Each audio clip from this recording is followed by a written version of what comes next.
There we go. All right, let's start this again. All right, Dai-Shihan Miller here from Warrior Concepts. Welcome to this week's episode of KUDEN. My mic failed me when I made that little switch. I don't know what happened. Anyway, fresh and back from vacation. At least I think I'm fresh. I feel tired. Maybe it's just I'm still too damn relaxed, and I don't like it. Anyway, all right. So this is episode 262, I think, right? And I'm not sure if I'm going to have James joining me this week or not. Schedules kind of got crossed and whatnot. If he jumps in, great. If not, that's okay. I'll fly solo.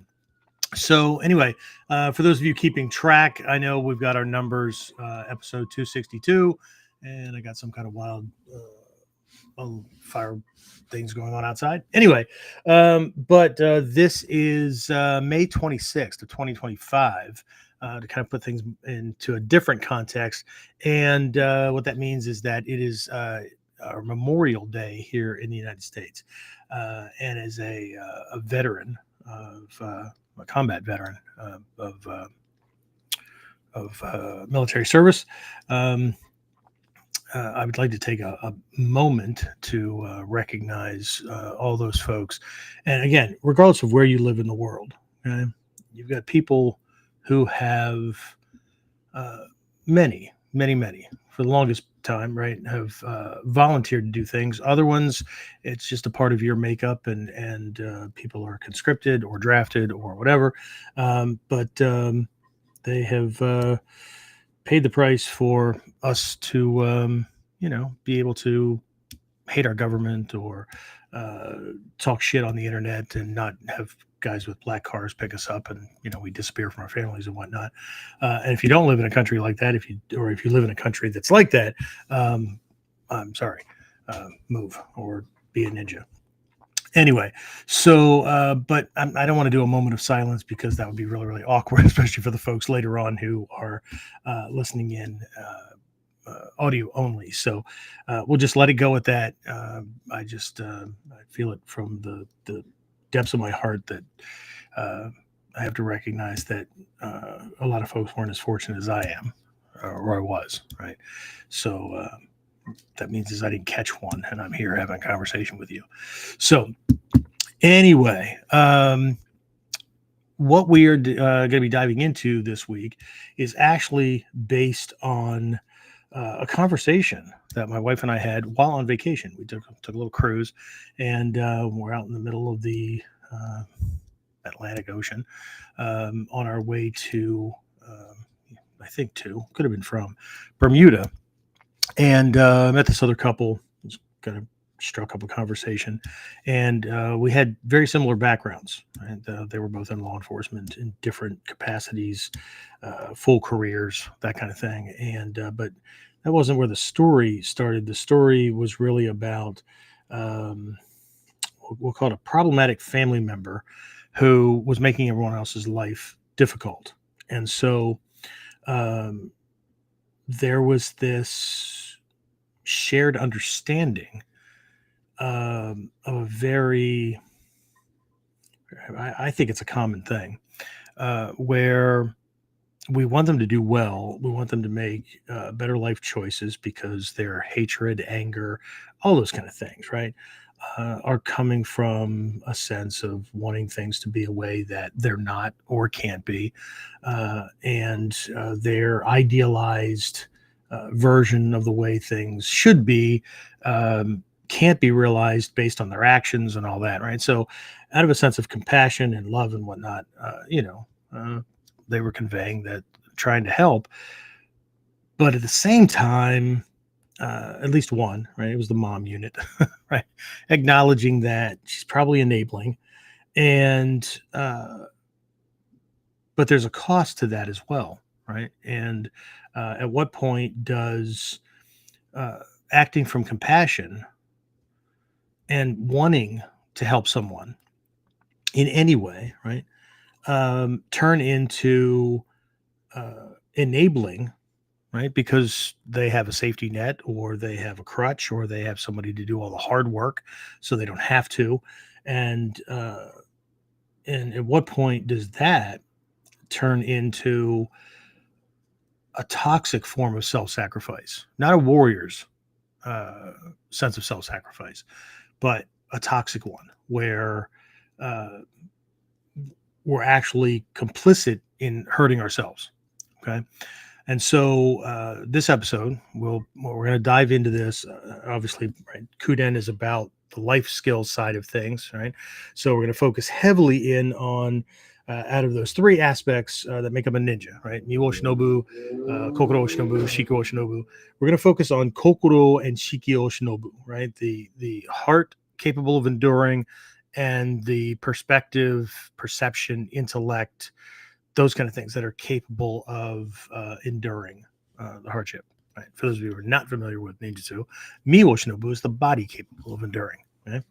And so we're going to dive heavily into those. And so we'll take a look at it from a life skill kind of, or life perspective kind of thing, a couple of different perspectives in there. And then obviously we're going to cross over and take a look at how this might show up in an actual self-defense survival situation. And yeah, we'll just run from that. Okay. I'm gonna, again, this kicks off the theme for the week, all the way into physical self-defense stuff. So anyway, I'm gonna go ahead and get things started, and I'll see you when I get back. So the big question is this: how are self-defense and success-minded people like us, concerned citizens worried about protecting ourselves, our loved ones, and the things we care about from the monsters we know exist in the world? How do we train in a way that gives us the skills, knowledge, and understanding we need without becoming paranoid fighters or killers ourselves, and yet still allows us to be the hero protector the world needs us to be? That's the question, and this podcast will give you the answers. My name is Jeffrey Miller, and welcome to KUDEN Radio.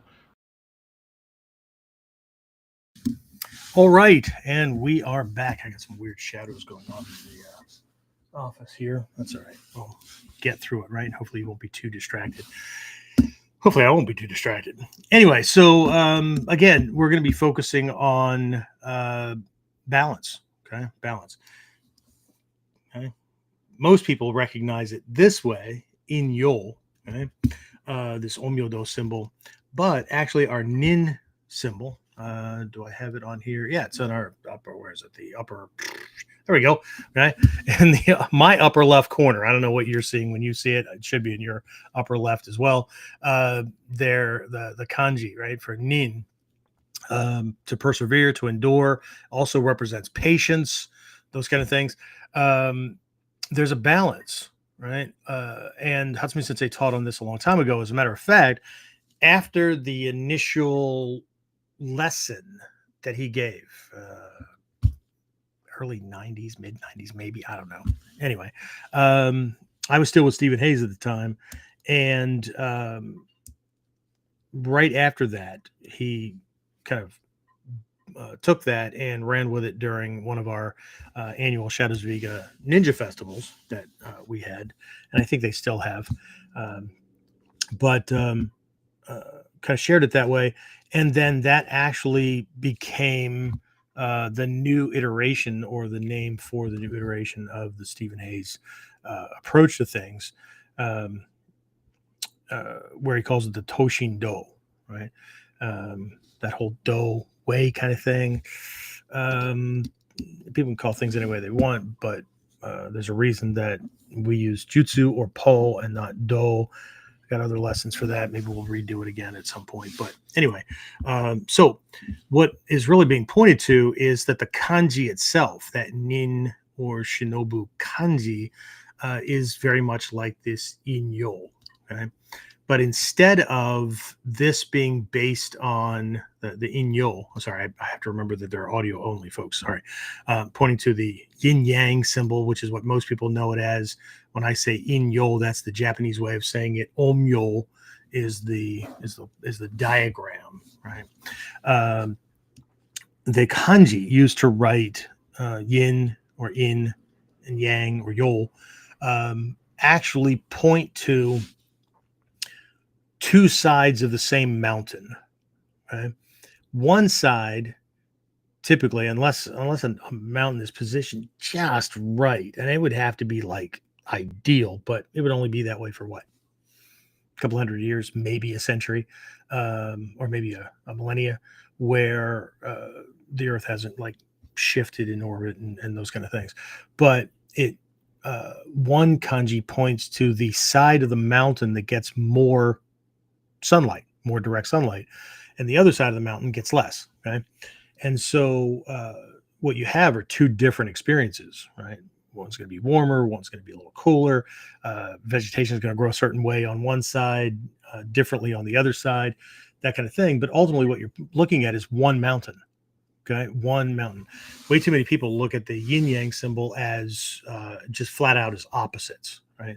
And I'm discarding people who look at it from a luck, fate, that kind of bullshit kind of thing that kind of happens, right?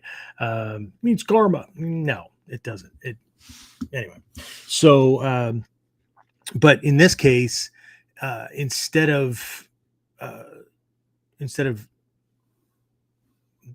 having this kind of unified diagram, there's almost like a hidden thing. It's kind of like looking at the kanji for bu of that's used in bugeja for like martial artist, or budo, those kind of things, right? That kanji is a composite, right? It's made up of two separate kanji that are brought together, right, to form a new one, and it's given a meaning, but that meaning actually comes out of something that, if you don't know how to read it or don't know what the constituent parts are, you're missing kind of a hidden truth or a secret, right, within it. Okay, so like with the bu kanji, you have an old kanji that's not used anymore, that uh, meant conflict or like warfare, that kind of thing, right? And if you can soften your gaze and look at the top part where it kind of comes across and then drops and hooks, and then there's a line and a little curve at the top, right? Kind of, it looks like this unbalanced thing. There's nothing in the middle. It kind of looks like a castle abutment, right? These Japanese castles, and then if you can imagine arrows or whatever flying over, coming over this thing in either direction, right? Kind of paints this picture of conflict, right? This battle going on. The other kanji that's tucked inside, middle, and then makes up the left side, right? It's used all over the place in Japan, right? Specifically on stop signs, okay? Because that kanji means to stop, to cease, to halt, right? To stop something from happening, right? Makes sense, right? On stop signs. So while we can still look at the whole thing and it points to anything that has to do with martial or warfare, those kind of things, right?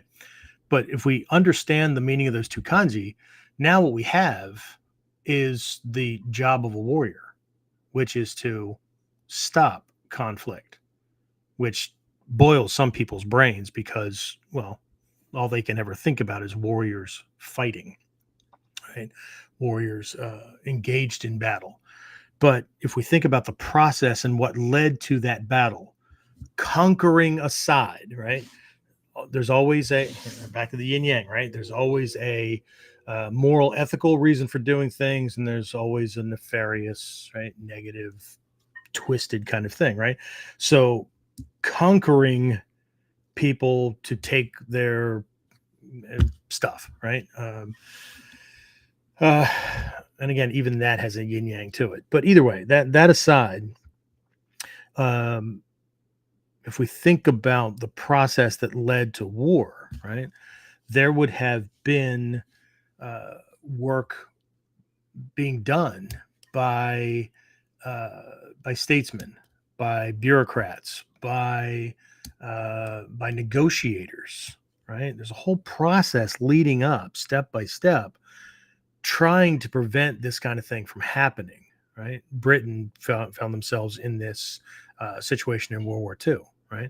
Tried to ignore it. That's not happening here. That's happening on mainland Europe, that kind of thing. Then there's Chamberlain stepping in to get a peace treaty signed or a non-aggression treaty, right? Like Hitler and people like him ever honor treaties or agreements. But anyway, what they were trying to do was, look, if you don't attack us, we'll stay out of this, right? You do you, but right. But then when France was attacked, then Britain's like, shit, right? Now we got to, what do we have to do here? So there was this whole process, right? But at a certain point, a line was crossed, and this shit has to stop. And that's summarizing the intent and belief system, right? That went on, right? This line is crossed, and no, this has to stop, right? And the only way to stop this is to shut that machine down. It's going to cost lives. It's going to cost pain. It's all these kind of things, right? But the kanji itself for martial, and this is something I was led through by several teachers back in the day. Shoshi Malmstrom, Hatsumi Sensei has spoken on this. That there's a secret that gets extrapolated from this kanji, right? That the job of a warrior is to stop conflict. Okay. So again, I'll get back to the nin thing here in just a minute. Yep, leaving an open loop, practicing my Ninja Uge. Let me just see who's on, acknowledge folks that are signing in, all that kind of stuff. So Trinity's on. I just had a conversation with her. Trin's going to be on a hush hush podcast for a certain subset of intelligence people and whatnot. I think, if I have that straight. I'm trying to summarize and not trip over anybody and whatever. She did a breakout session in one of our previous camps. I can't remember if it was last year's fall camp or it was Daikomyosai. She's a psych major, and now she's doing she has a master's in other stuff, same realm. Anyway, so what she did was she did one on integrating the whole sanmitsu and mikyo aspect, not the whole aspect, but this important piece, and how this can be used to help folks that are in that realm. So she shared that with her professors or something. She can explain a little bit better, but they were highly interested, and so here she is being brought in for a podcast in that realm this week. So proud dad moment. Anyway, so just don't screw it up. See, balance, yin yang. Anyway, so Trin's on, Jared's on. Good evening. Jared said no sound. Hopefully you guys have sound now. Yes, you can hear me. I hope so. Somebody give me a sound check, because I'd hate to have been talking about all this stuff this long and nobody could hear anything. So last fall camp. All right, thanks, Trin. So Jimmy's on, Komawa. And Dave Fletcher's on. I just saw somebody else sign on. Oh yeah, Wise here. My Australian ninja is on. So cool. All right. Again, I don't have James, so I'm kind of doing double and triple duty here. So that's more for the benefit of audio only later. So if it seems like my mind is like straying or trying to do 2 or 3 things at the same time, that's the reason why. Okay? So he's normally my techie guy in the background, but again, it's a holiday, and I skipped one last week for personal reasons so I could take that vacation. And okay, all good on sound. Awesome. But I didn't want to do 2 in a row. I didn't want to take 2 off in a row. I needed last week's vacation to kind of reset and whatnot. But again, all right. And so let's see. Terrence is here. Terrence is actually new on board my team here with Warrior Concepts and whatnot, helping with some other things in the background. So awesome. Everybody can hear me. Fantastic. And some of you guys are having little chats and conversations. That's all fine. All right. So, okay. So I'm going to tuck that away for now to make sure it doesn't show up anywhere inadvertently. All right. So if you missed the pre-intro intro, right? Again, just a very very quick thing here. My wife and I on the cruise had a conversation with another couple uh, uh, that we met. Just kind of realized we were in very very similar realms, right? They were both law enforcement, and dealing with death. And my wife was a is a former deputy coroner in healthcare for a long time. Me, law enforcement, military, all that kind of stuff. So, but one of the topics that came up that was shared between both of the ladies that had to do with having somebody very, very close to you that is just not doing well, right? There's a narcissistic uh, characteristic or personality that's leading, and that's actually behind all of the anger and toxic activity and hatred and whatnot. Because on one side, life isn't living to their self-centered, um, godlike vision of what it should be, right? And so everybody else has to pay the price for things not working out. Uh, but at the same time, there's the parental love where, um, you know, trying to help them, right? Grow up, grow out, all those kind of things. And that's the impetus behind this episode.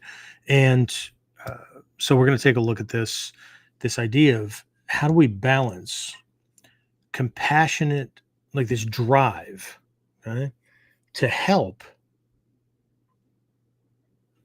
without crossing a line that was part of this conversation that came up, right? Where they know they're enabling, right, the person, but it's always expressed as, I know I'm probably enabling. No, if they're using you as a crutch, if they're using you as a safety net, if they're, they're living off of everything, but acting as though they're in control of their own life. Yeah, that's being enabled, right? Um, and how do we? So there's these lines, right? That one's a difficult one to not cross or to manage, right? But then there's another one, right? How do we go from that to not ending up being a martyr where we're just going to suffer so this other person doesn't harm themselves, or uh, they don't do something you know worse than what they're already doing, right? How do I maintain my sanity, my own well-being? How do I not become an accomplice to my own ass kicking in my attempt to help someone who probably needs an ass kicking? Okay. But again, right? We live in a different world. Keep hearing that from people, right? That's not the way it's done anymore. Yeah, I understand that. Okay. Hatsumi Sensei even said, and this was years ago, he said, we live in a sad world. We live in a sad time when you can't teach somebody a lesson who desperately needs one. Okay. Where you're the one that's going to end up, incarcerated, or uh, having your reputation ruined or whatever. Okay. So now this sounds like it's all life skill kind of things. And this is why we don't usually have a lot of folks, unless they're my binge watchers, binge listeners, uh, jumping on these things or staying for the duration, whatever, because, it's just not as exciting as, whipping an Onukadaki on somebody, or Ichimonji no Kata, or some other archaic uh, kata example, a solid case of whoop ass kind of thing, right? But it is just like those two sides of the mountain, right? That's described by the kanji for yin and yang. It's the same mountain, okay? It's the same idea, just different battlefield. Okay? Inner, outer, right? And we have all these different aspects of our lives, all these different battlefields that Hatsumi Sensei has been trying to teach people about, and point to for decades.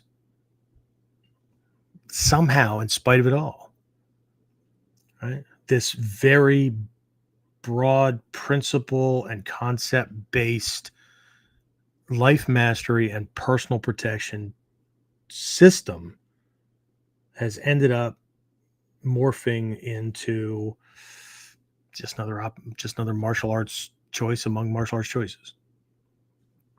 Anyway, so but during this one again, for those who missed it, I want to go through some of these aspects, some of these areas, but I promise, right, we're going to bridge over to how this can look in a self-defense situation, how it can look on a battlefield.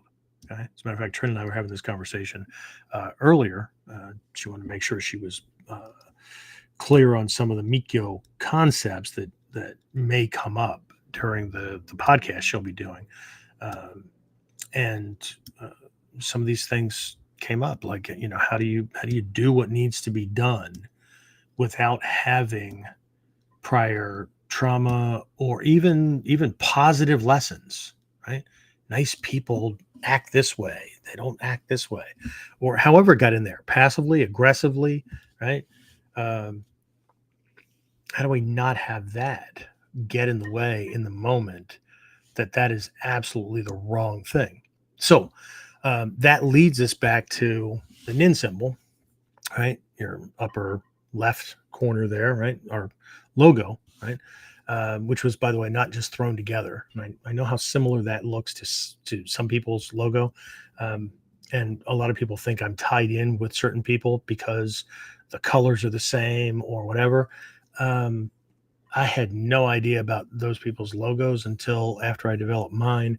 Mine were developed based on psychological principles, based on color and shapes and things like that, and how they affect the conscious and subconscious mind, specifically of those people who are drawn to this type of training. And I don't just mean needed to, I mean Ninpo led needed to.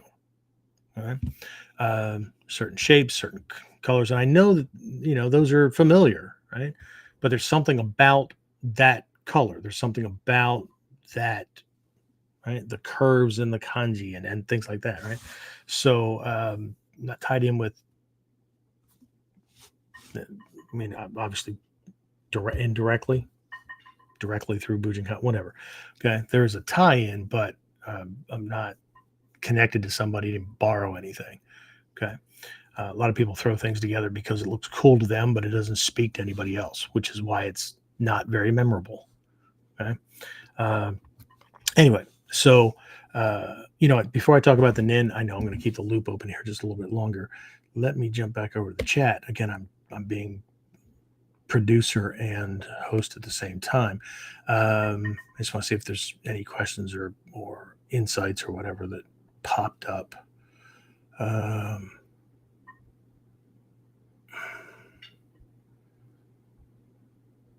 Okay. All right.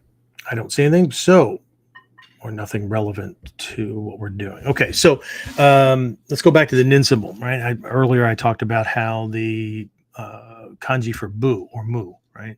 Martial. I know people often say warrior, but it's about martial, right? Warfare related kind of things. Budo, bujutsu, bugeja, those kind of things, right?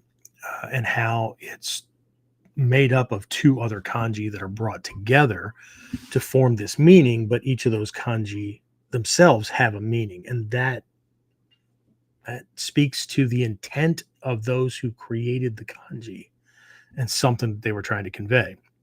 So we're looking at this nin kanji, right? Nin is the Japanese transliteration of the original Chinese, which is where this came from, right? Nin. And then when we say shinobu for the same one, that's a word that the Japanese attached to it. Okay. So we're looking at the creation of the kanji, right? So it's not on the shinobu side, right? As it was imported from China, right?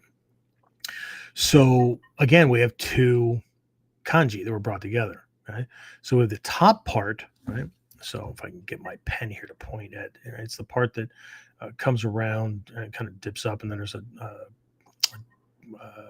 descender from that, right? It's the top part, right? So just draw, you can see the space between what looks like what some people have described as a bowl or a smiley face, a couple of eyes there with a teardrop on one side, right? So that's one, okay? Shin, kokoro, right?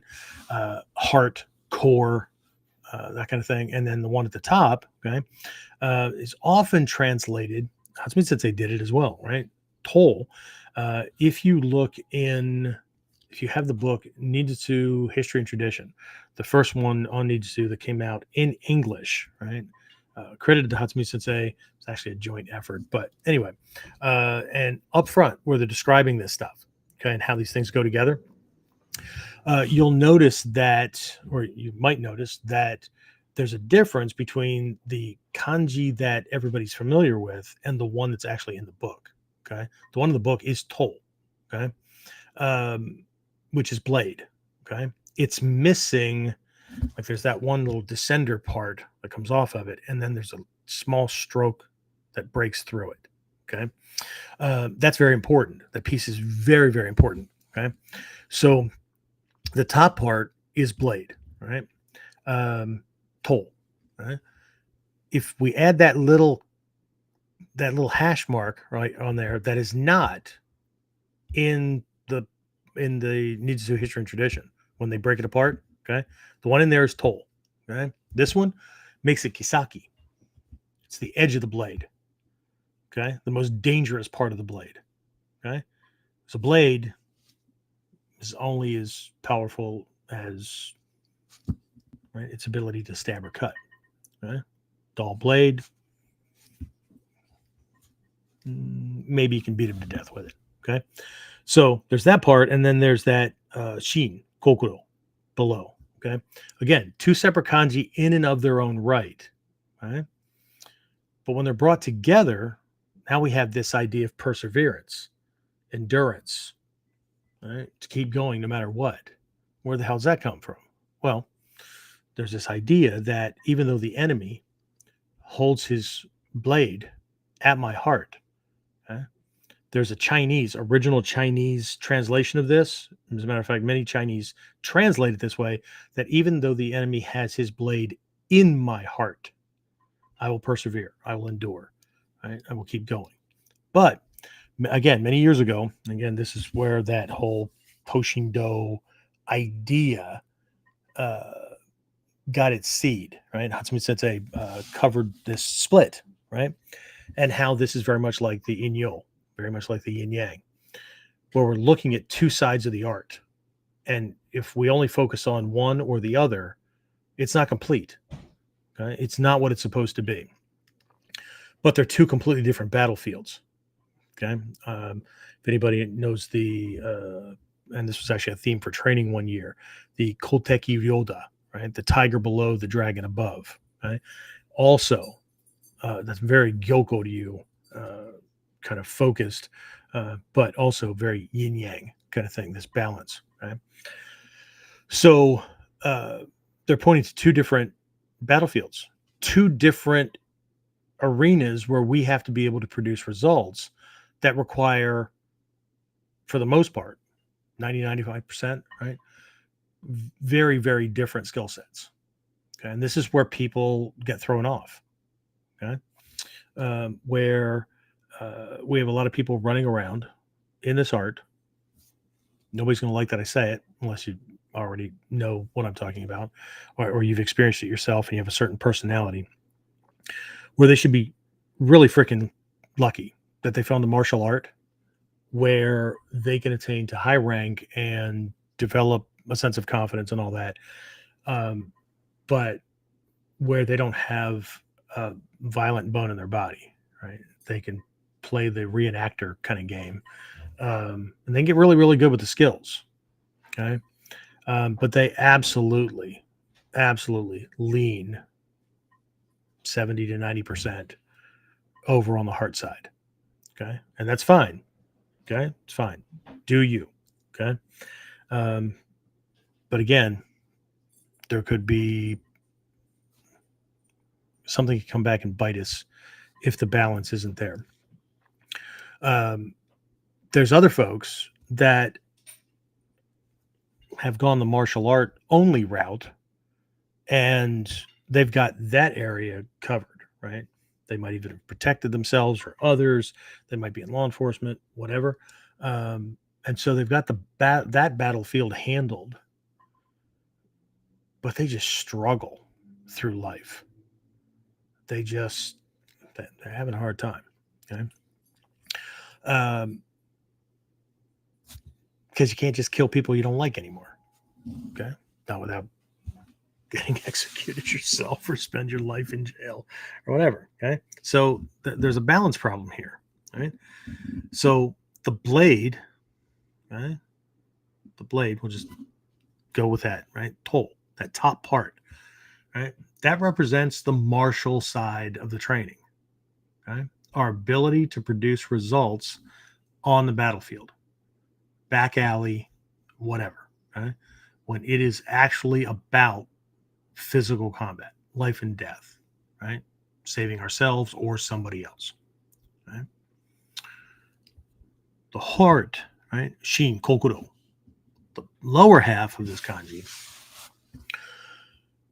represents a very different battlefield. Okay? It's life.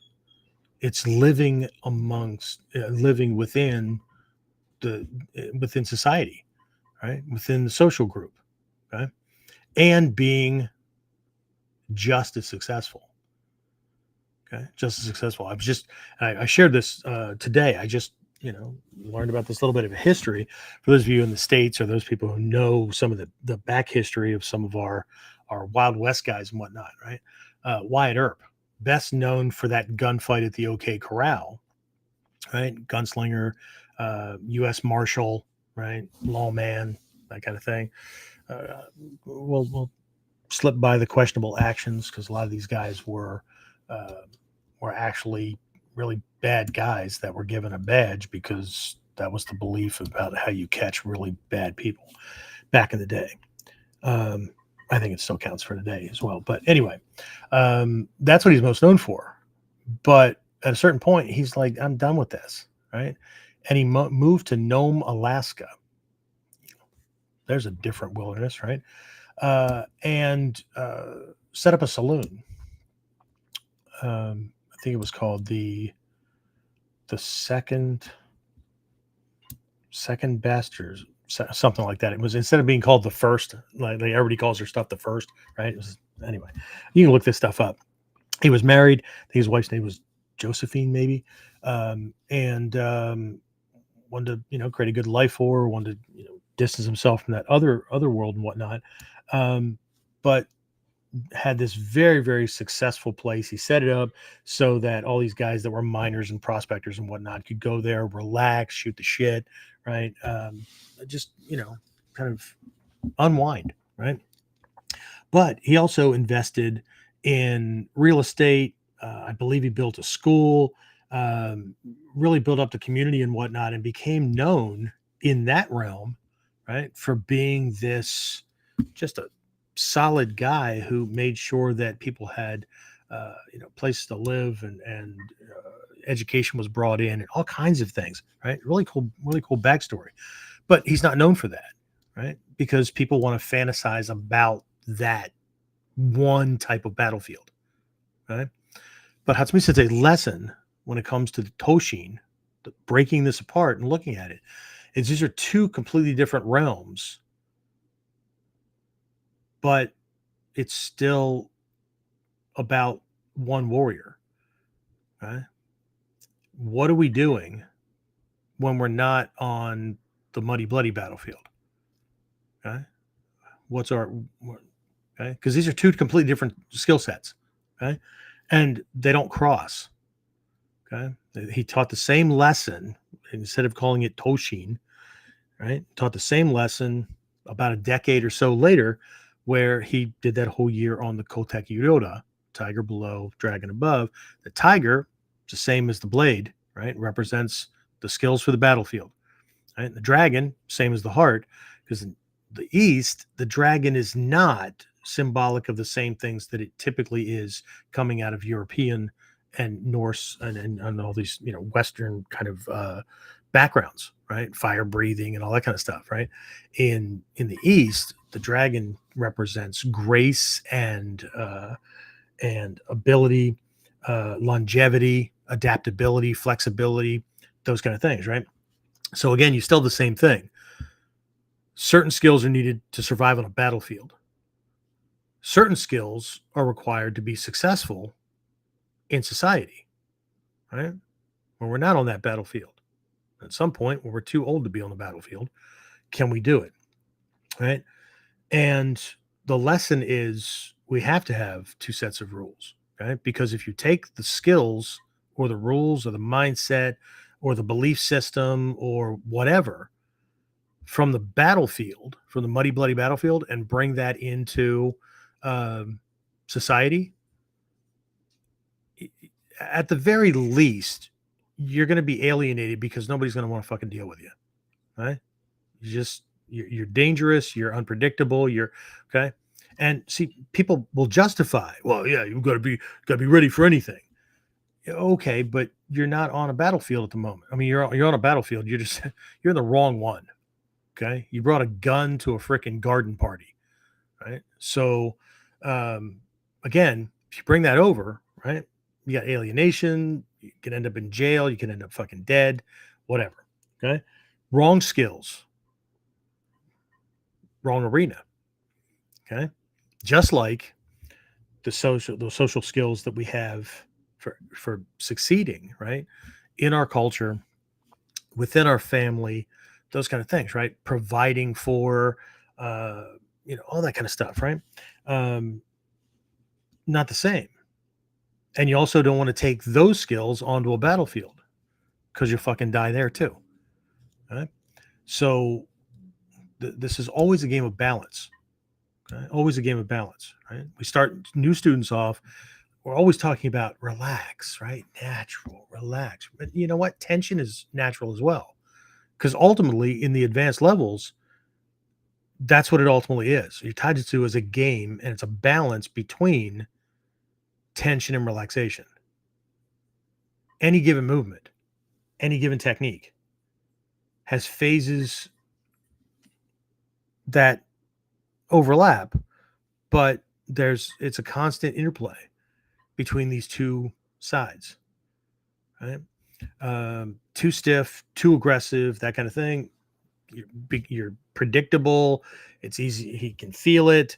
That kind of thing. You cook off a massive amount of fucking energy really, really fast. And if this thing's going to last any amount of time, uh, that's going to be problematic, right? Too little energy. It's easier to resist. It's harder for you to deal with somebody who's bigger, stronger, whatever. Yeah, you're conserving energy, but there's no structure or there's not enough structure.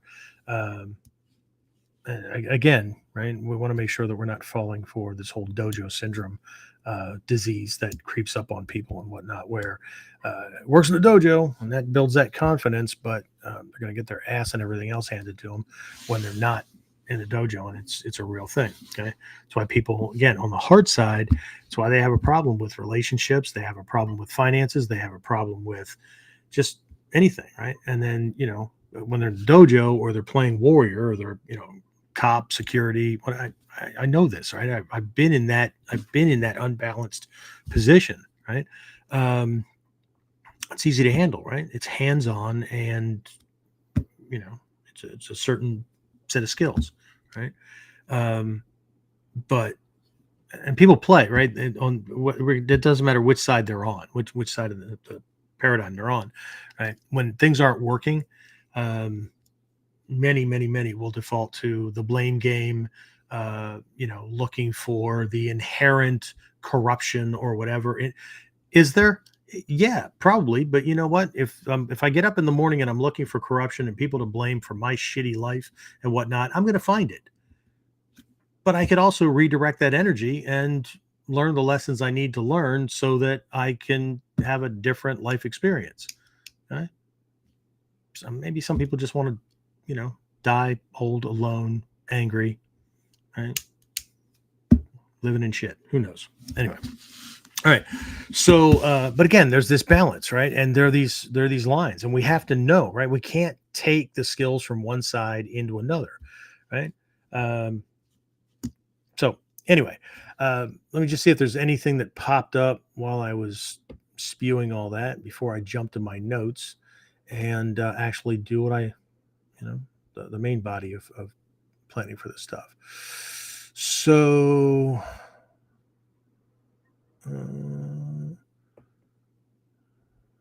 noise one said wealth. I don't know what that's in context to.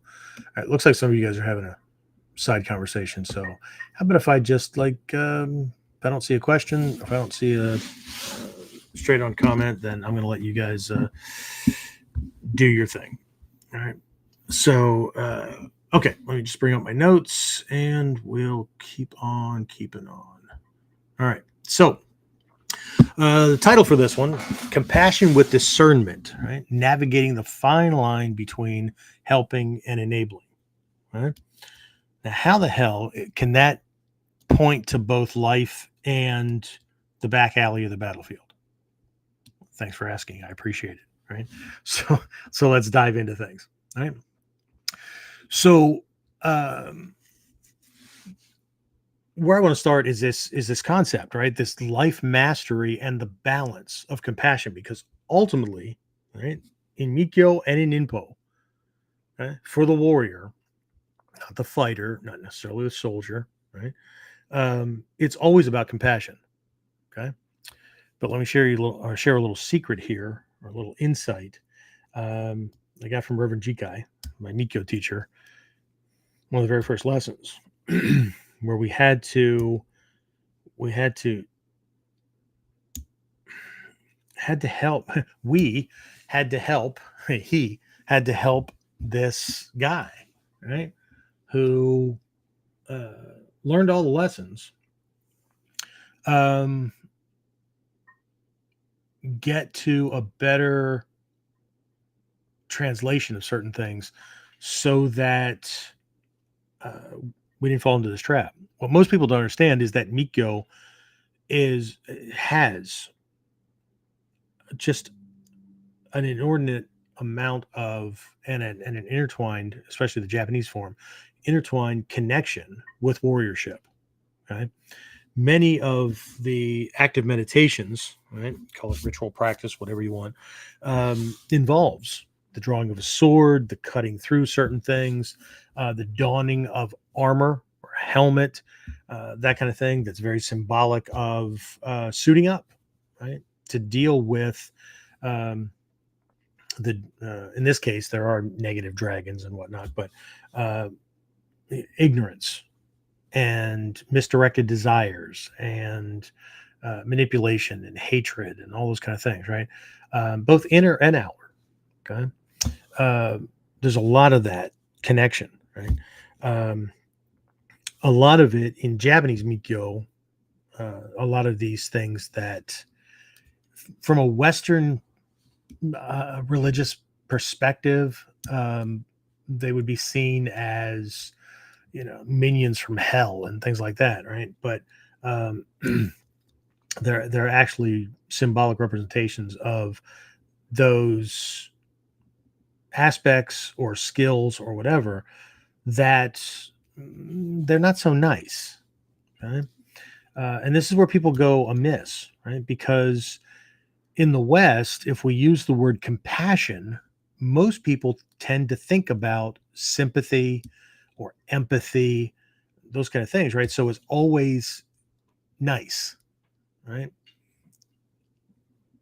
But one of the first things I had to learn was that compassion is about giving someone or helping someone with what they need.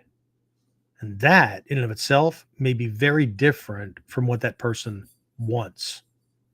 Okay. And so Reverend Jigai led off the lesson with compassion has nothing to do with being nice. Now, that doesn't mean that it can't be, the expression can't be nice, but it's not limited to that. Right. Um, you know, when I was having that conversation, or my wife and I were having this conversation with the other couple on the cruise ship, um, I said, I learned a long time ago, okay, that one of the reasons why single parents have such a difficult time is because they can't slip into just one role. They're trying to do both, and it becomes very, very difficult. Not that it can't be done, but I think the natural proclivity of the child itself. Some people are just blessed with having a child that more on the passive side. They're just, who knows if it's genetics, who knows, or whatever, right? Um, they're just a certain way, and they credit the child's actions and activities and things like that with their parenting style. I've a friend that I've been spoken to in a long time that tends to lean in that direction, but there's this disconnect, right? Because if his child was different, personality, those kind of things, right? Inherently different, right? Um, not sure that the techniques that he's espousing as a catch-all for everybody, right, um, would work so well. Be like taking the life skills out on the battlefield, okay, and you know, saying please and thank you, and the bad guy or the enemy from the other forces is just not going to shoot you in the face, kind of thing, right? Same thing, right? Heavy-handed parent. My kids listen because they know if they don't, I will.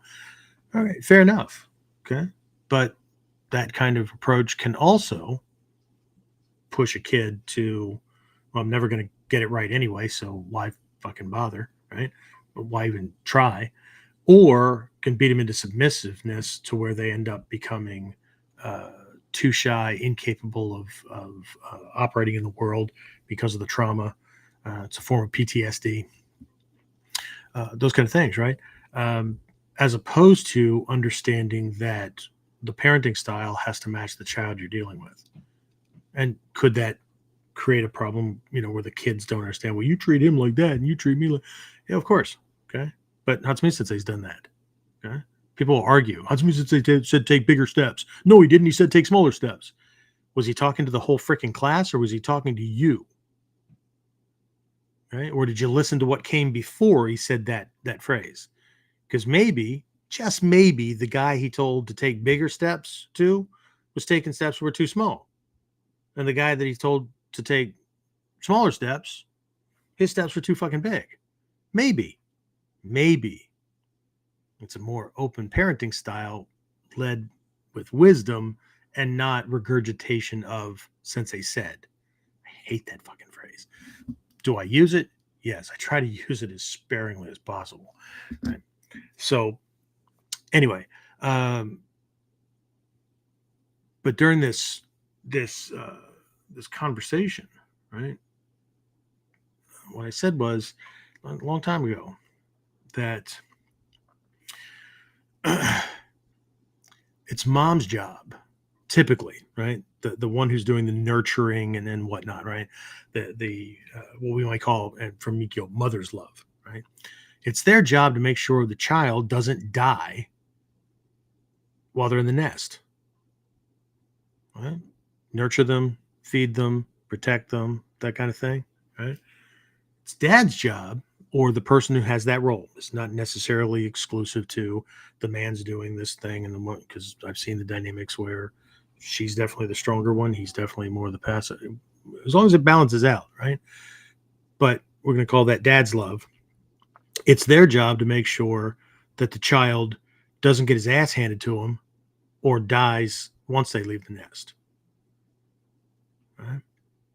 This can cause contention between the moms and the dads because mom expects dad to act like a mom or a nurturer, and dad expects mom to act like a disciplinarian. Okay, becomes problematic, right?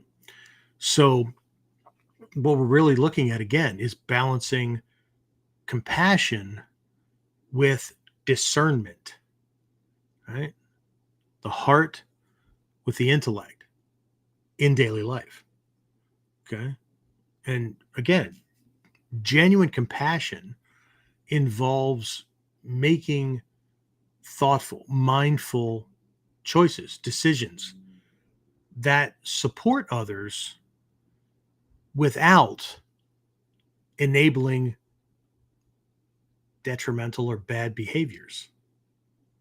If we're always there to fix it, if no matter what they do, I'm going to love you anyway, well, I may love you, but I may love you from a distance. Right?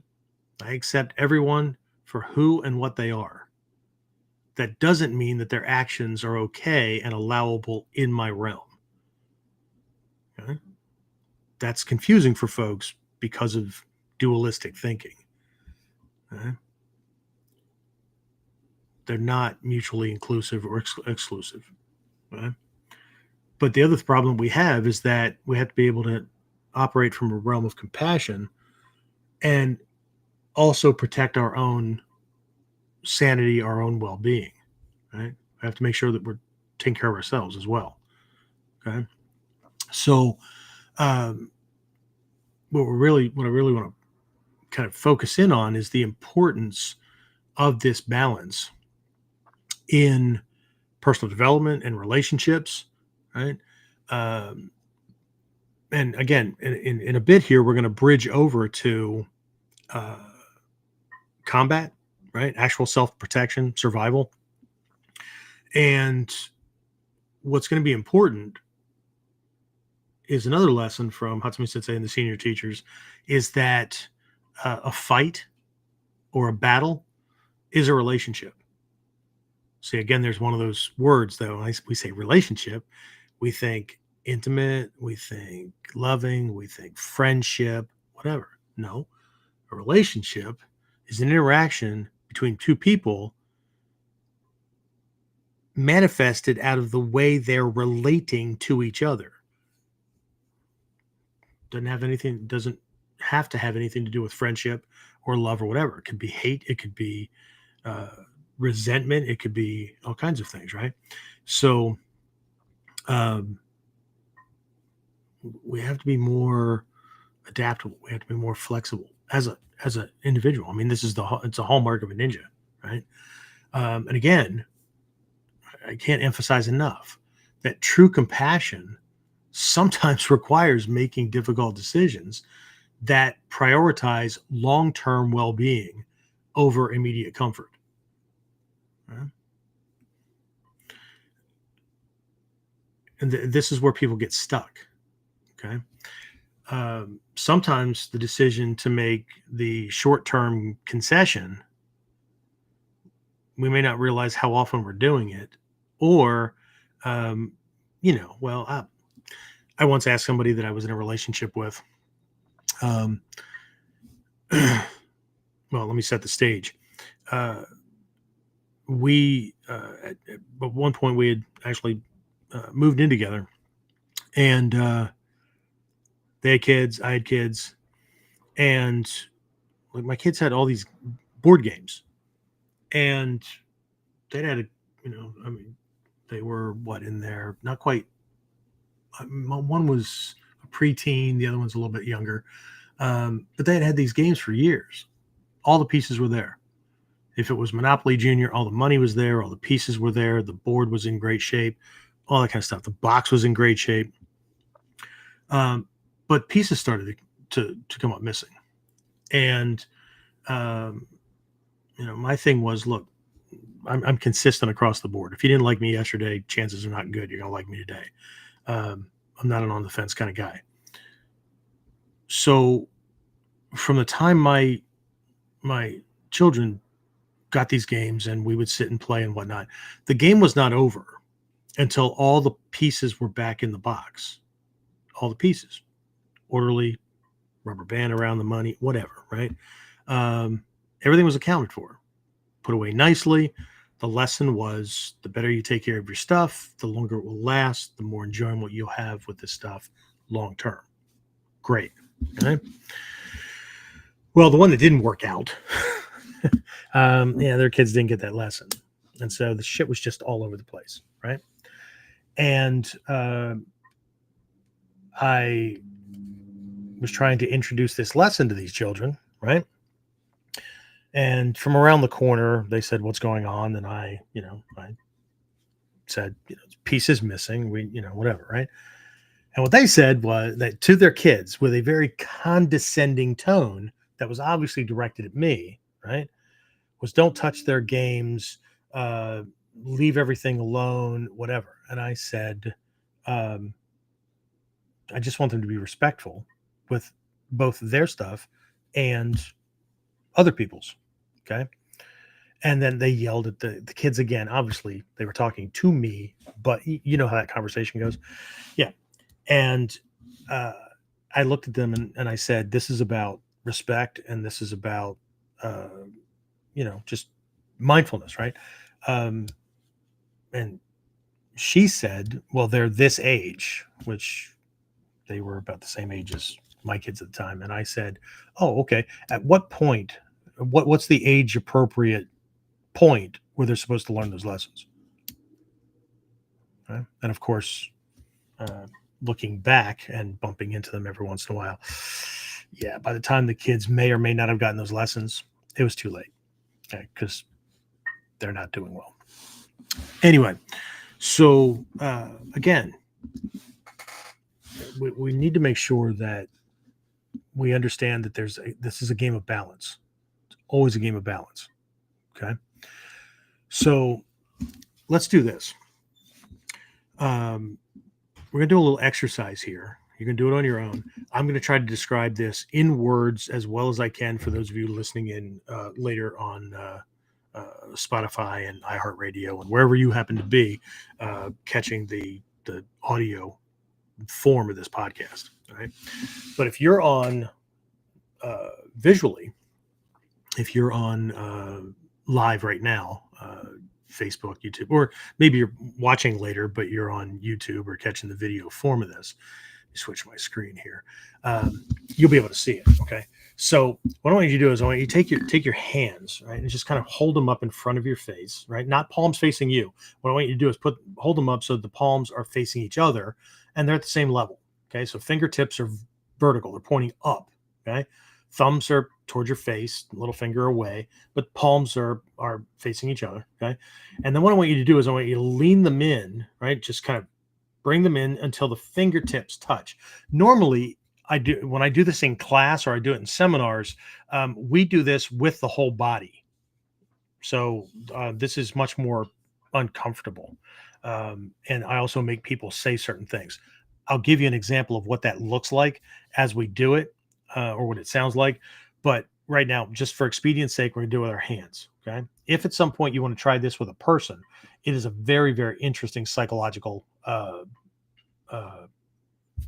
not just a lesson and not just an insight, but it's a very interesting experiment in uncovering subconscious uh, tendencies, traits, triggers, those kind of things. So anyway, hands are up, bring the fingertips in. So what you have is an inverted V. Okay. They're just leaning against each other. Okay. Now, if we were doing this with the bodies, okay, what we would do is we would stand up straight, put the hands out, and then one partner would move in close enough that palms are together. Okay. So their left palm is against my right palm. So the thumbs match up, fingers match up, that kind of thing. Same thing, right? Right to left, left to right. This way. And then what I have them do is with their just start walking away from each other, but the hands have to stay in contact. And they end up in a standing plank position, right? Supporting each other with nothing more than the palms. Okay. And from this position, I have each person take a turn saying, I trust you and I respect you. Okay. I trust you and I respect you. Okay. I'll come back to that. Right. But if we have this, just use your hands, right? Bring them together, fingertips together, this inverted V. Okay. This is a representation of a codependent relationship. Okay. These people must work together. I don't care how angry they are, how resentful they are, whatever. Okay. Both are in a position that they may not want to be in, right? They may want to get out of this relationship, but neither of them can move away, right? Their hope is I want to move away where I don't get hurt and they fall on their face. But I can't do that because I'll fall on my face. And so codependent relationships are not inherently bad, right? When we think, again, here's another one of those words. When we think of codependence, we tend to think of it as a toxic thing. But anytime we work together with somebody in a partnership or using teamwork and whatnot, that's a codependent relationship. We rely on each person to do their job as a part of the team to accomplish the mission, right? Makes perfect sense. Okay. So codependency, again, culturally, we tend to see it as a negativity or as a negative thing, but it's neither negative or positive. It's the way it manifests. Okay. So done, done right. Right. And we'll get to how that can happen. But right. Sometimes that uh, compassion to help somebody that turns into enabling and those kind of things can happen because one person is dependent on the other one for resources, time, love, whatever, no matter what they do. And the other one doesn't want this other one to leave or harm themselves or come at them with any more shit, whatever. Right. And so what you have is this really weird fucking dynamic. Right. And then what you end up with is a whole bunch of strategic or attempts at strategic maneuvering because both people want this problem to go away. And so they're both trying to figure out how they can detach themselves, right? Some maliciously, right? I want to leave and fucking go away, right? Hope they fall on their face, but they know they can't, right? And which is what causes the angst and the ire and the the resentment and all kind of shit, right? Because they know that they're not in a position to walk away either, or one person won't stand upright or whatever because they don't want to feel guilty or whatever because the other person fell on their face and whatever. Okay. See all kinds of weird psychological bullshit going on in an attempt to make this look normal or so both people can feel like, well, this is just the way it's done. Okay. This codependency is also it's manifested by some people who they need the system to be what it is because they're dependent on it, right? For who knows, a monthly check, whatever, right? But they hate it at the same time because of all the corruption. Okay. But did you ever rely on a form that you filled out to get the stuff that you needed or wanted because you wouldn't change career field or job types that paid better or whatever? Okay. So again, right. So this is symbolic of codependence, right? Neither one, okay, neither one can back away, right? Because they're in a position, right? They're pressed against each other, and the reason this inverted V is holding up is because of the pressure that's leaning in here. Okay, they're in a precarious position. Now I know most people would just go, "Why didn't they could just like push off of each other and stand up?" Yeah, but see, that's not the way this dynamic works. They're dependent upon each other for things that each is lacking. People get into relationships very often with somebody else who has strengths and whatnot that will spackle their cracks and holes, or at the very least, they'll ignore them. Okay. Um, but see, and then they can't let go because that person goes, then they're taking the money or the time or the affection or like I hate myself, but they keep reminding me that that I'm beautiful or I'm handsome or I'm whatever these things are, and like without that, I right. So codependence, right? So now, and again, if we were with bodies, right, hands would still be against each other, but now the dynamic's going to look different, or the shape is going to look different. Okay. So now I want you to have the hands upright again, right? Hands vertical, fingertips pointing straight up. And I want you to take one hand, just one, and lean it in. Okay. You can adjust it if you need to make sure the fingertips are touching. It doesn't really matter. Just lean it in, right? So one is upright, the other one's leaned in.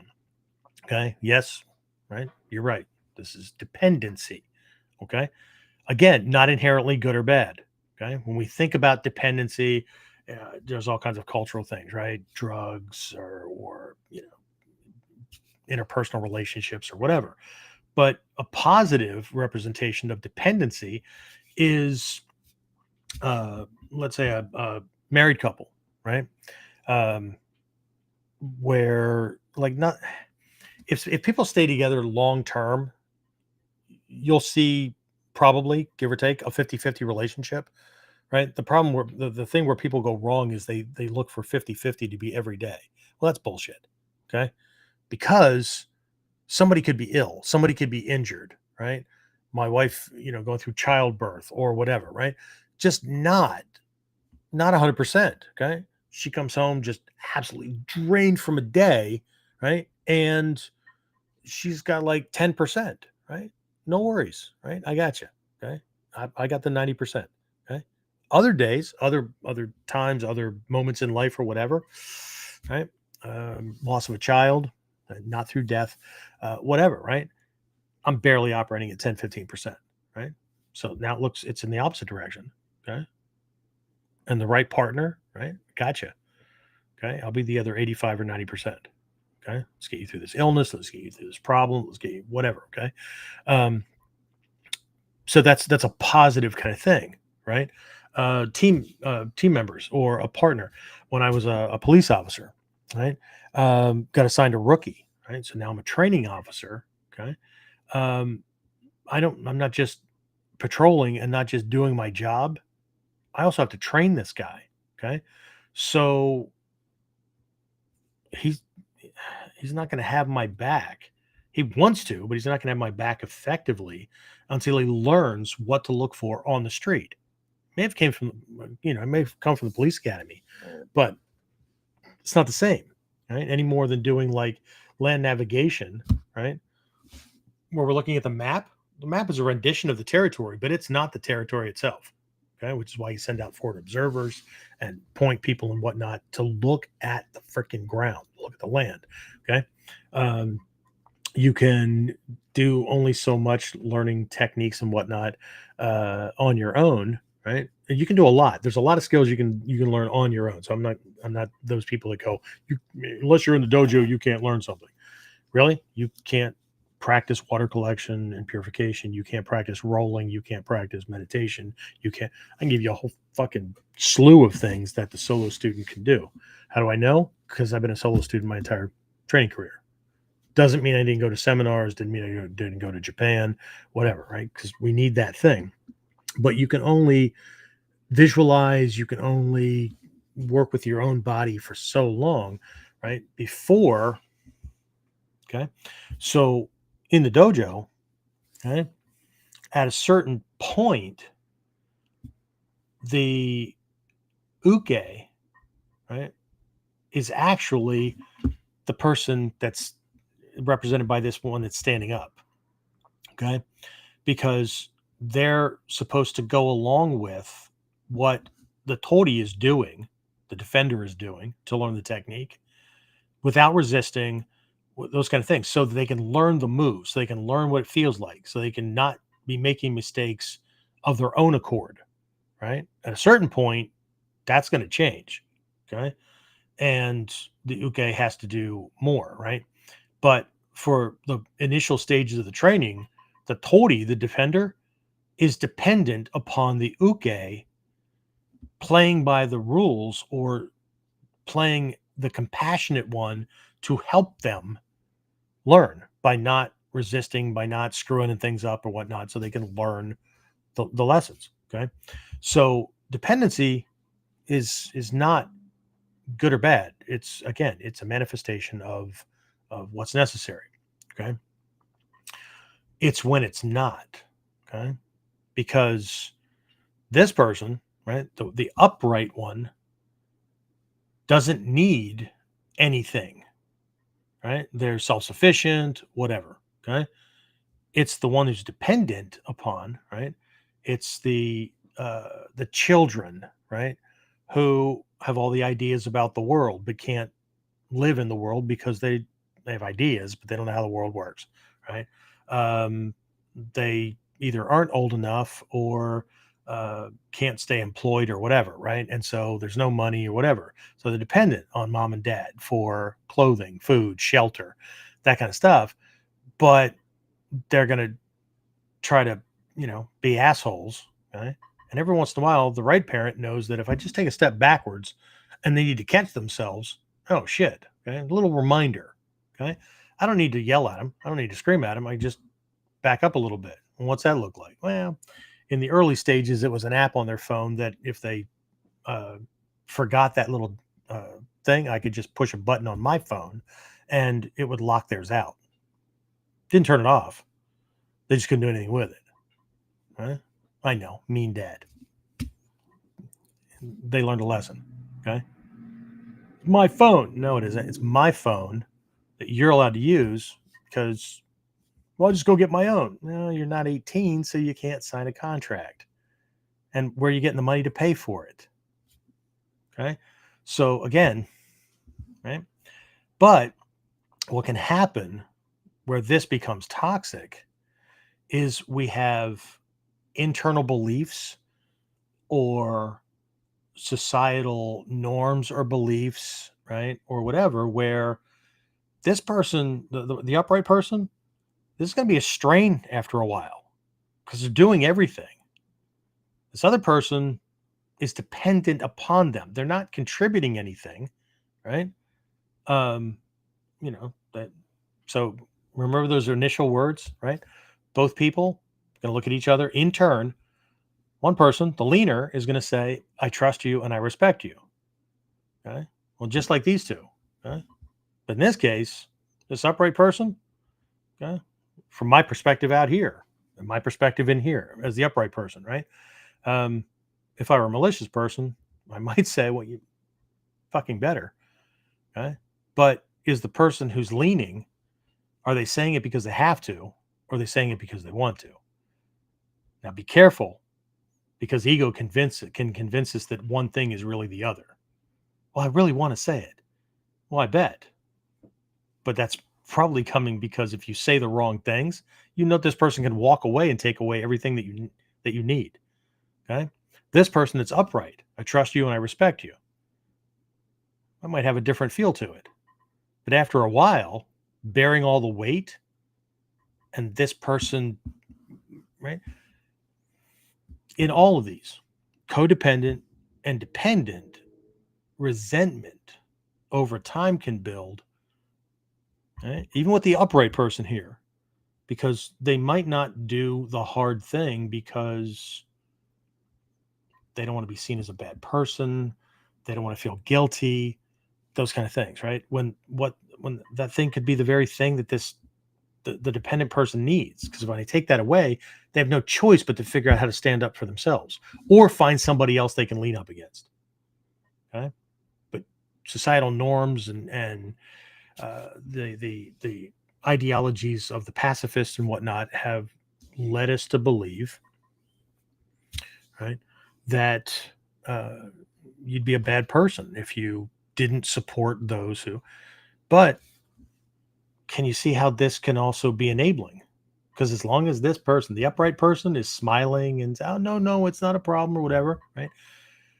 The person who's dependent has no reason, or at the very least, they have way less of a reason to learn, do, accomplish whatever, what they need to be able to stand up for themselves. Lots of people say that. Why would I go get a job if they're just going to cut me a check every month? Okay. Now we have to be careful, okay, because we might actually catch ourselves saying some of these things sometimes. I hope not as warriors. Okay. Now again, codependent, all right, not necessarily good or bad, but when there's not a choice, okay, that's problematic. Dependency, not a problem. Okay. Now put both of your hands the way I had you start originally, because this would be me and my partner standing in Shizen facing each other. Okay.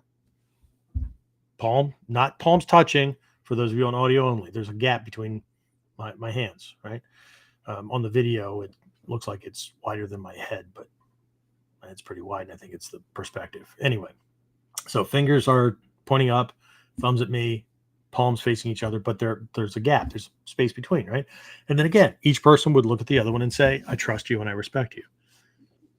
It's going to be a different feeling, okay? Because neither person has to say it, okay? This is representative of independence, okay? Fingertips touching, inverted V, codependence. One upright, one leaning on it, dependence. Both upright, independence. Okay? I'm going to say something that may be very, very controversial, and that is that only independent people are capable of entering into codependent and dependent relationships without it being problematic if they're mindful of duration, right?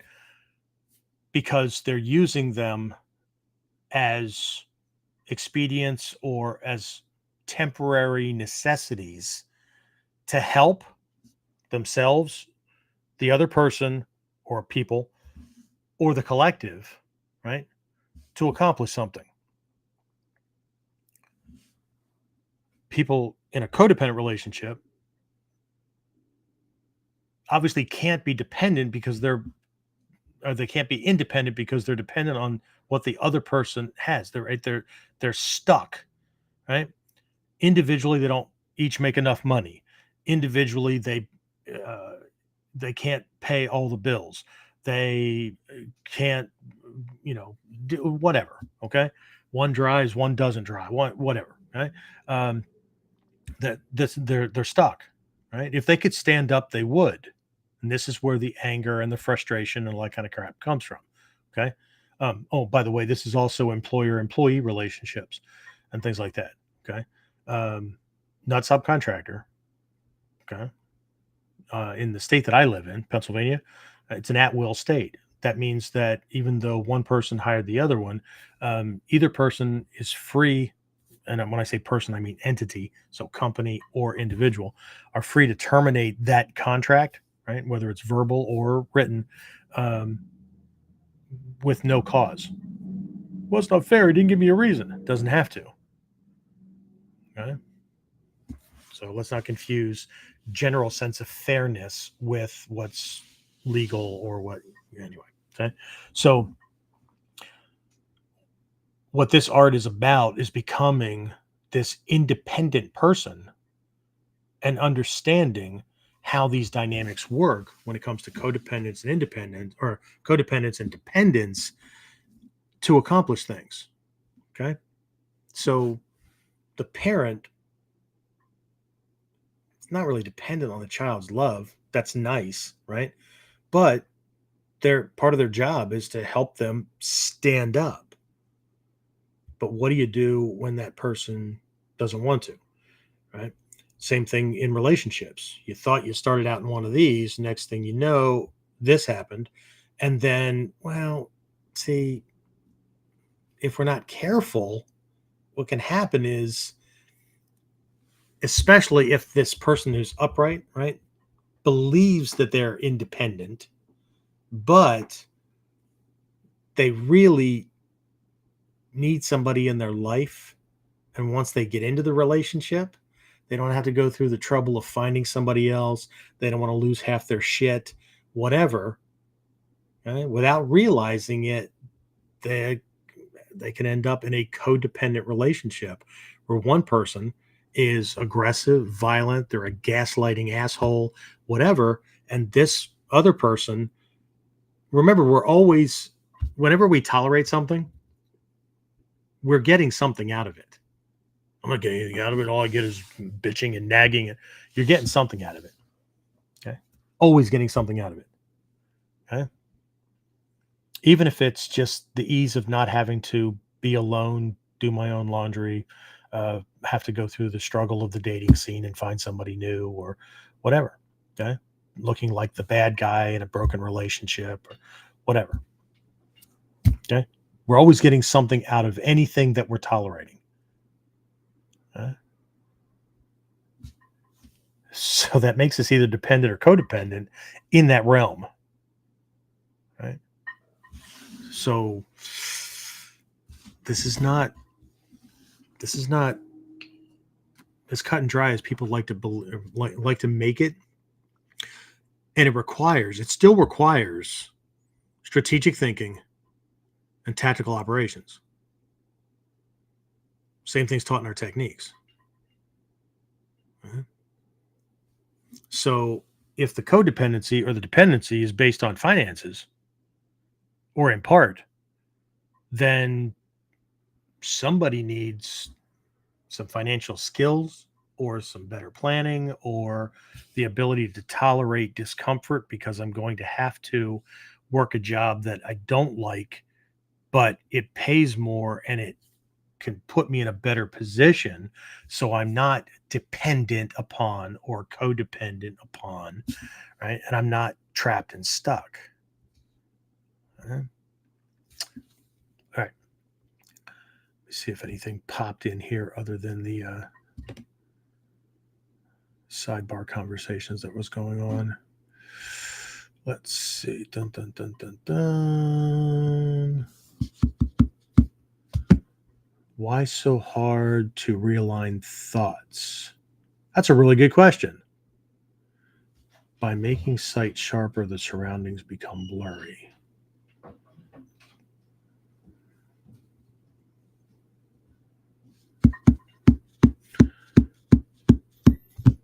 But that's normal, right? That's natural.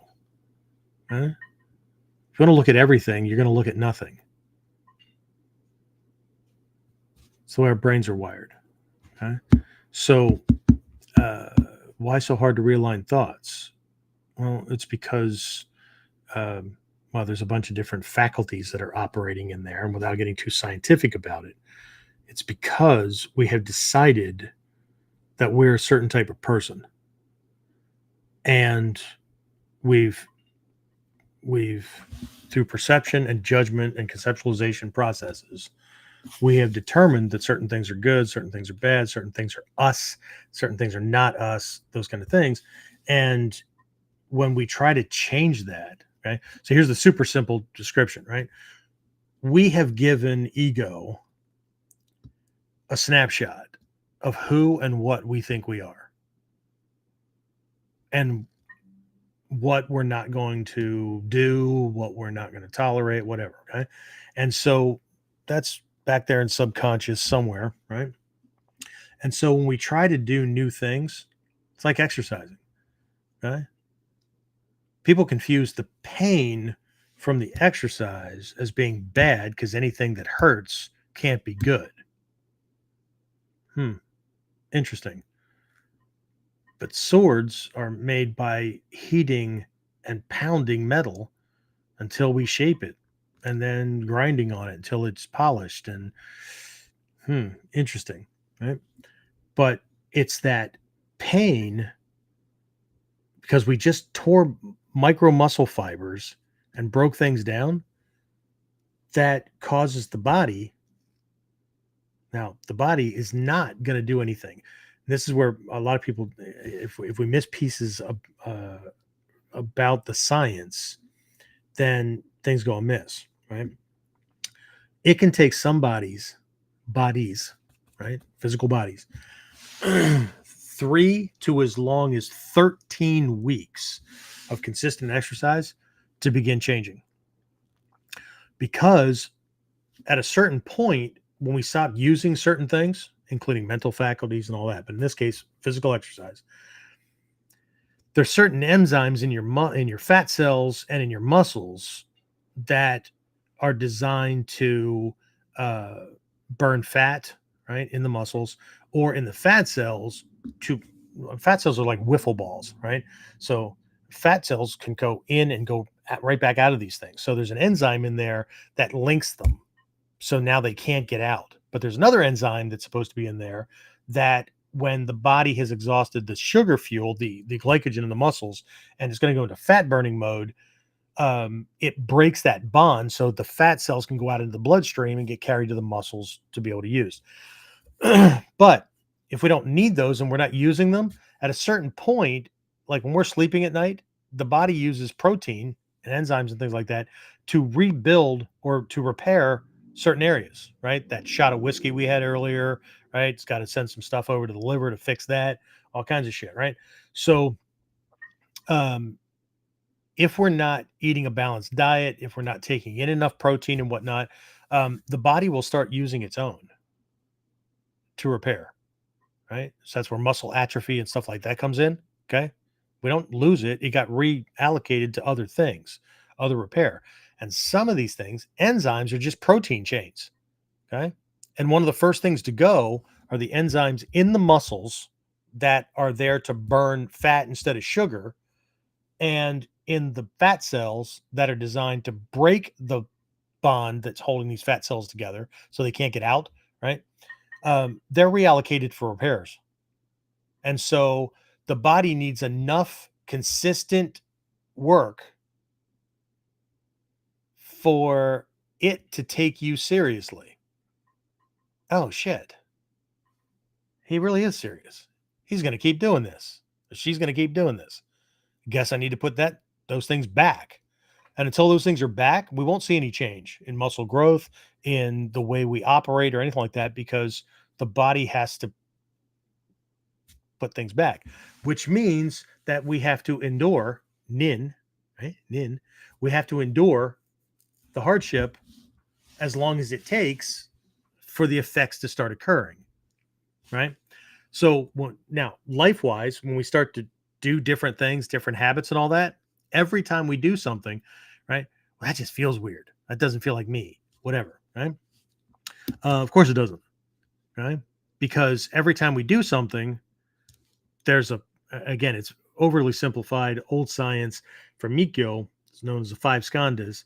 There's judgment and conceptualization that it will, the system, right? Ego will just keep checking against the Polaroid picture, the snapshot that you have of you, right? And now there's what we're going to have to endure is the resistance, right? Not me, not me, not me. I'm doing different. Yeah, of course you are. Okay. It's uncomfortable. Yeah, of course it is. Right. Brain synaptic pathways aren't there. This is just like any other skill that we're learning. Right.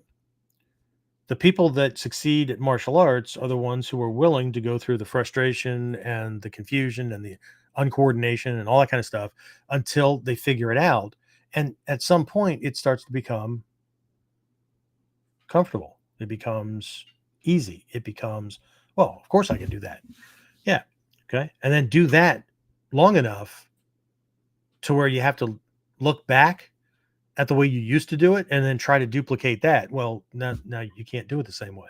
Why not? Well, because the synaptic pathways in your brain that were designed to make that were laid out and mapped to make that really, really easy. Yeah, they were reallocated because you don't do that shit anymore. And so now these other pathways are going to make what you're currently doing easy. It's the same thing, whether it's the muscles and the fat cells or the brain wiring, body wiring, that kind of thing, right? It's all the same. So why is it so difficult? Because the longer we do any given thing, the more the body and the mind, brain adapts to being able to do that easily. Okay? So ninjutsu is actually about being able to do a wide range of things because the key ability is adaptability so that we could do it karate like, or we could do it judo like, or without being a judo guy who learned karate. Okay. Let's see. Trinity says, because of the glory of neurological and psychological homeostasis. And she has a laughing emoji. So, yeah, see, science has it, right? Strategy for developing healthy ways to help. Yes, sir. Okay. All right. Let me get back to my notes here so that we're not at this all night. So anyway, I hope, and I really wish that, there was a way that we could do that exercise against, not against, but with another human being, because you would feel the pressure, right? If we're in this codependent relationship, but we're, palm to palm, and we're both feet are way out, there is no way without walking back in at the same time in unison.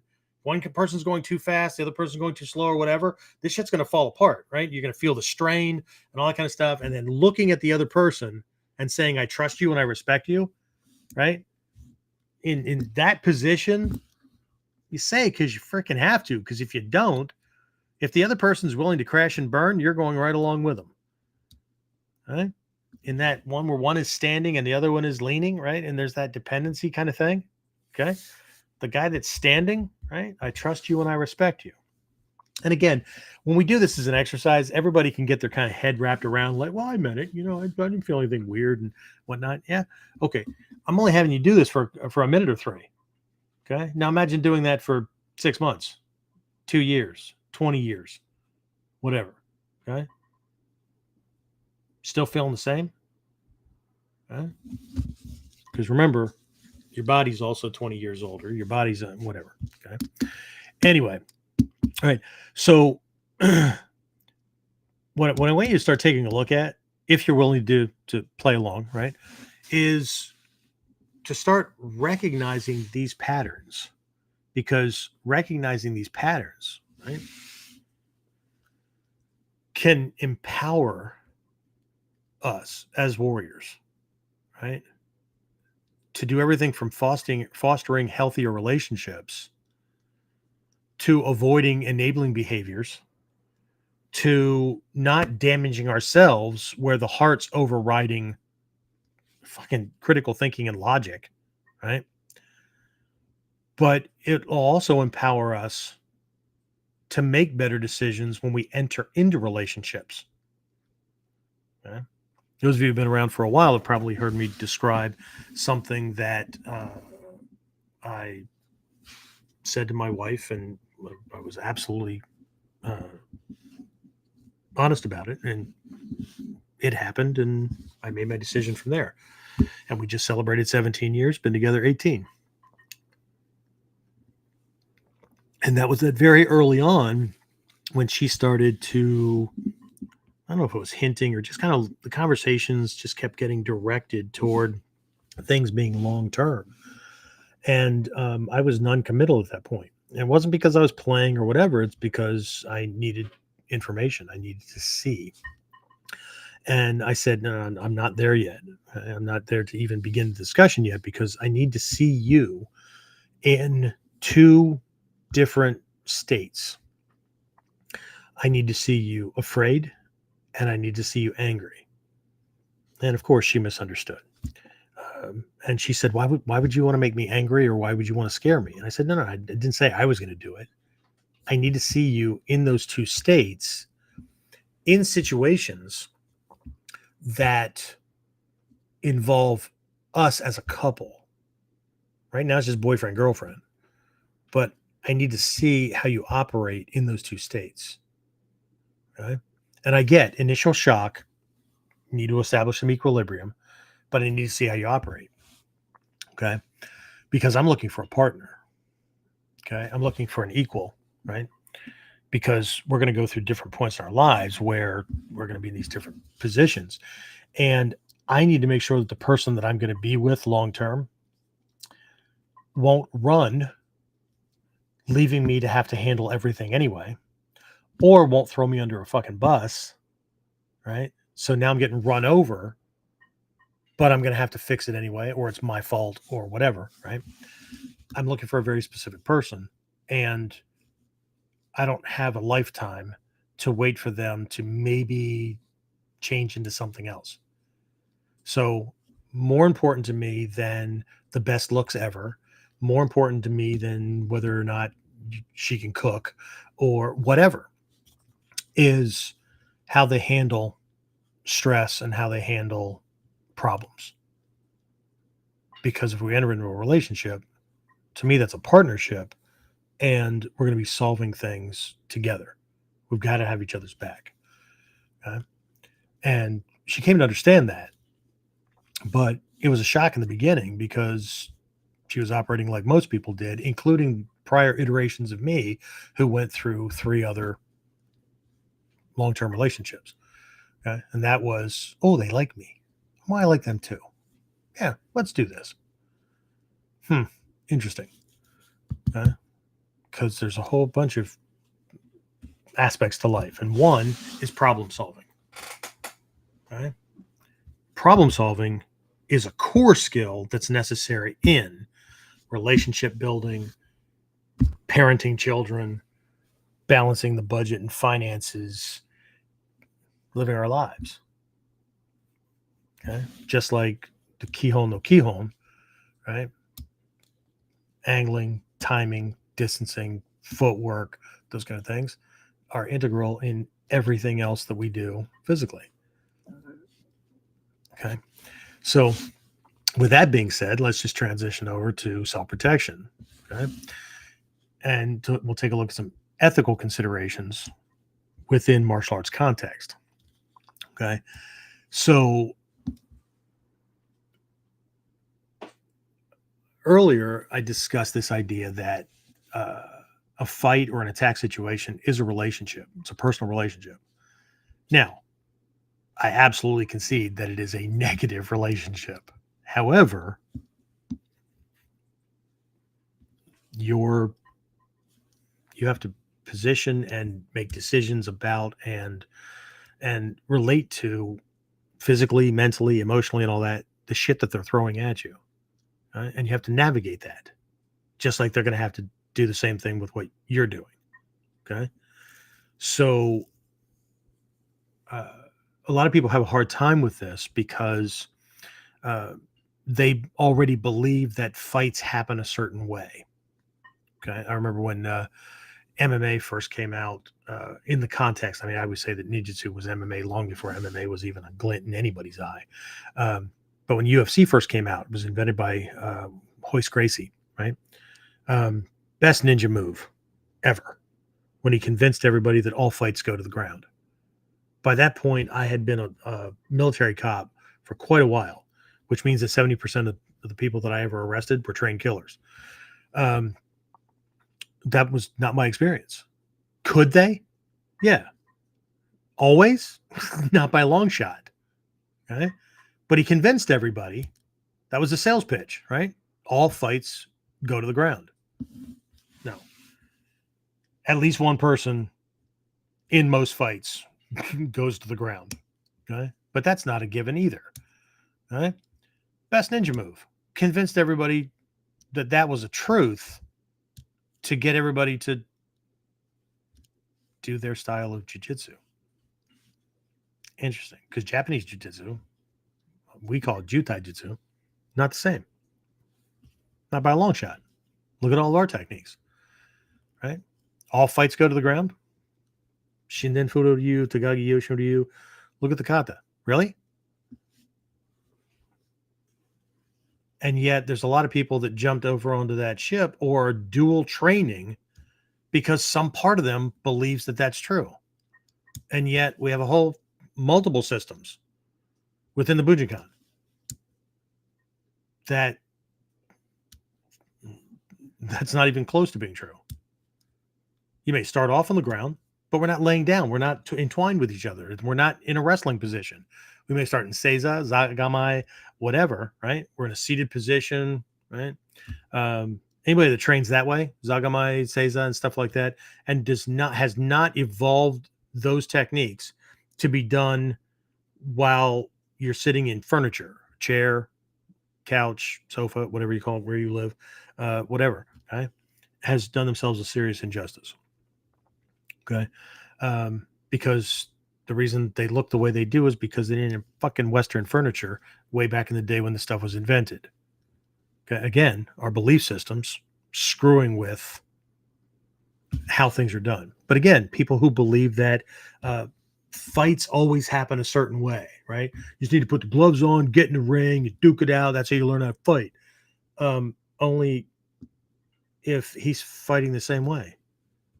And then what are the gloves doing to contribute to or take away from the realities of something that's not in a ring, that's not nose to nose, toe to toe, right? Came up from behind and got me in a chokehold so his friend can stab me in the gut, 15 times from the front. Okay. It's not the same. Okay. But again, it's this thing can, these things can get us stuck. Okay. So, there's also this idea with the ethics within self-defense, where again, I have a pop quiz for my students on a regular basis, where uh, one of them is, let's say that you're walking along and you see your friend, and your friend's being like intimidated, or maybe they've already been hit once or whatever by this other person, and your friend doesn't know how to defend themselves, right? They're in over their head, and you decide to step in. Okay. So you intercede, you go up, and whether you do one of the tactics that we teach to get this guy's attention to move or whatever, to shift his attention to you, which is simple, right? Hey, look at me, right? And reposition so that it turns away from your friend, right? And you may yell it, you may direct, do some kind of a hand sign to direct them or whatever, but you're telling them, get the fuck out of here. Okay. I've trained for 40 plus years to be able to handle these situations. You have not. I'm giving you your life, right? I'm going to handle this, right? I can go back through de-escalation. This guy's already confused. He's got to figure out, does he want to ignore me? But what am I going to do? Right? Because whatever, right? So we're going to handle this. But what do you do when you've done that and you're handling things, and your friend now jumps on top of this guy, right? Jumps him from behind or whatever, because he now sees this as a 2-on-1 and he reinitiates. What do you do? It's an ethical question. Some people have been so indoctrinated into well, it's your friend, right? You do what you need to do. Take him out, right? Right? Both of you handle this guy, teach him a lesson, whatever, right? Yeah, if one of us is going to jail, both of us going to all kinds of things. Okay. Now, you can choose your own answer to this. That's the cool thing about being a grown up. Okay. But my answer to it is I go home. I walk away. Okay. Because I've already made my moral and ethical decisions. I gave my friend his life and safety back, and he is now using me as a tool for some kind of ego-driven kind of thing. I don't get involved in those things. Okay? I introduce myself into that situation as a rescuer, not as a conqueror, not as a thug or whatever.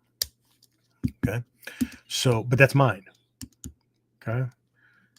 But again, either case, the principles of compassion and discernment are just as vital, equally vital in physical confrontations. Okay. So again, there's other, what we can call them ethical dilemmas, call them emotional, whatever. Okay. Internal conflicts that some practitioners may face when they need to defend themselves or others, right? And so what we have now is a balancing the desire to avoid harm with the necessity of taking decisive action. Okay. And some people can't. They can't discern. Okay. It's an all or nothing kind of thing. Or worse than that, we call it mommy and grandma's lessons, biting somebody in the ass. Okay. And this can be seen in the dojo. We see it quite often, where we're doing a technique and we're working slowly, very, very slowly. And a student can't even make light contact to move the other person away because they're still seeing that as a hit. Okay. Any contact is bad, right? Because all those lessons come rushing for I can't hurt. I don't want to hurt him. Well, you're not going to hurt him. We're moving slowly. Okay. I know, but I can't hit him.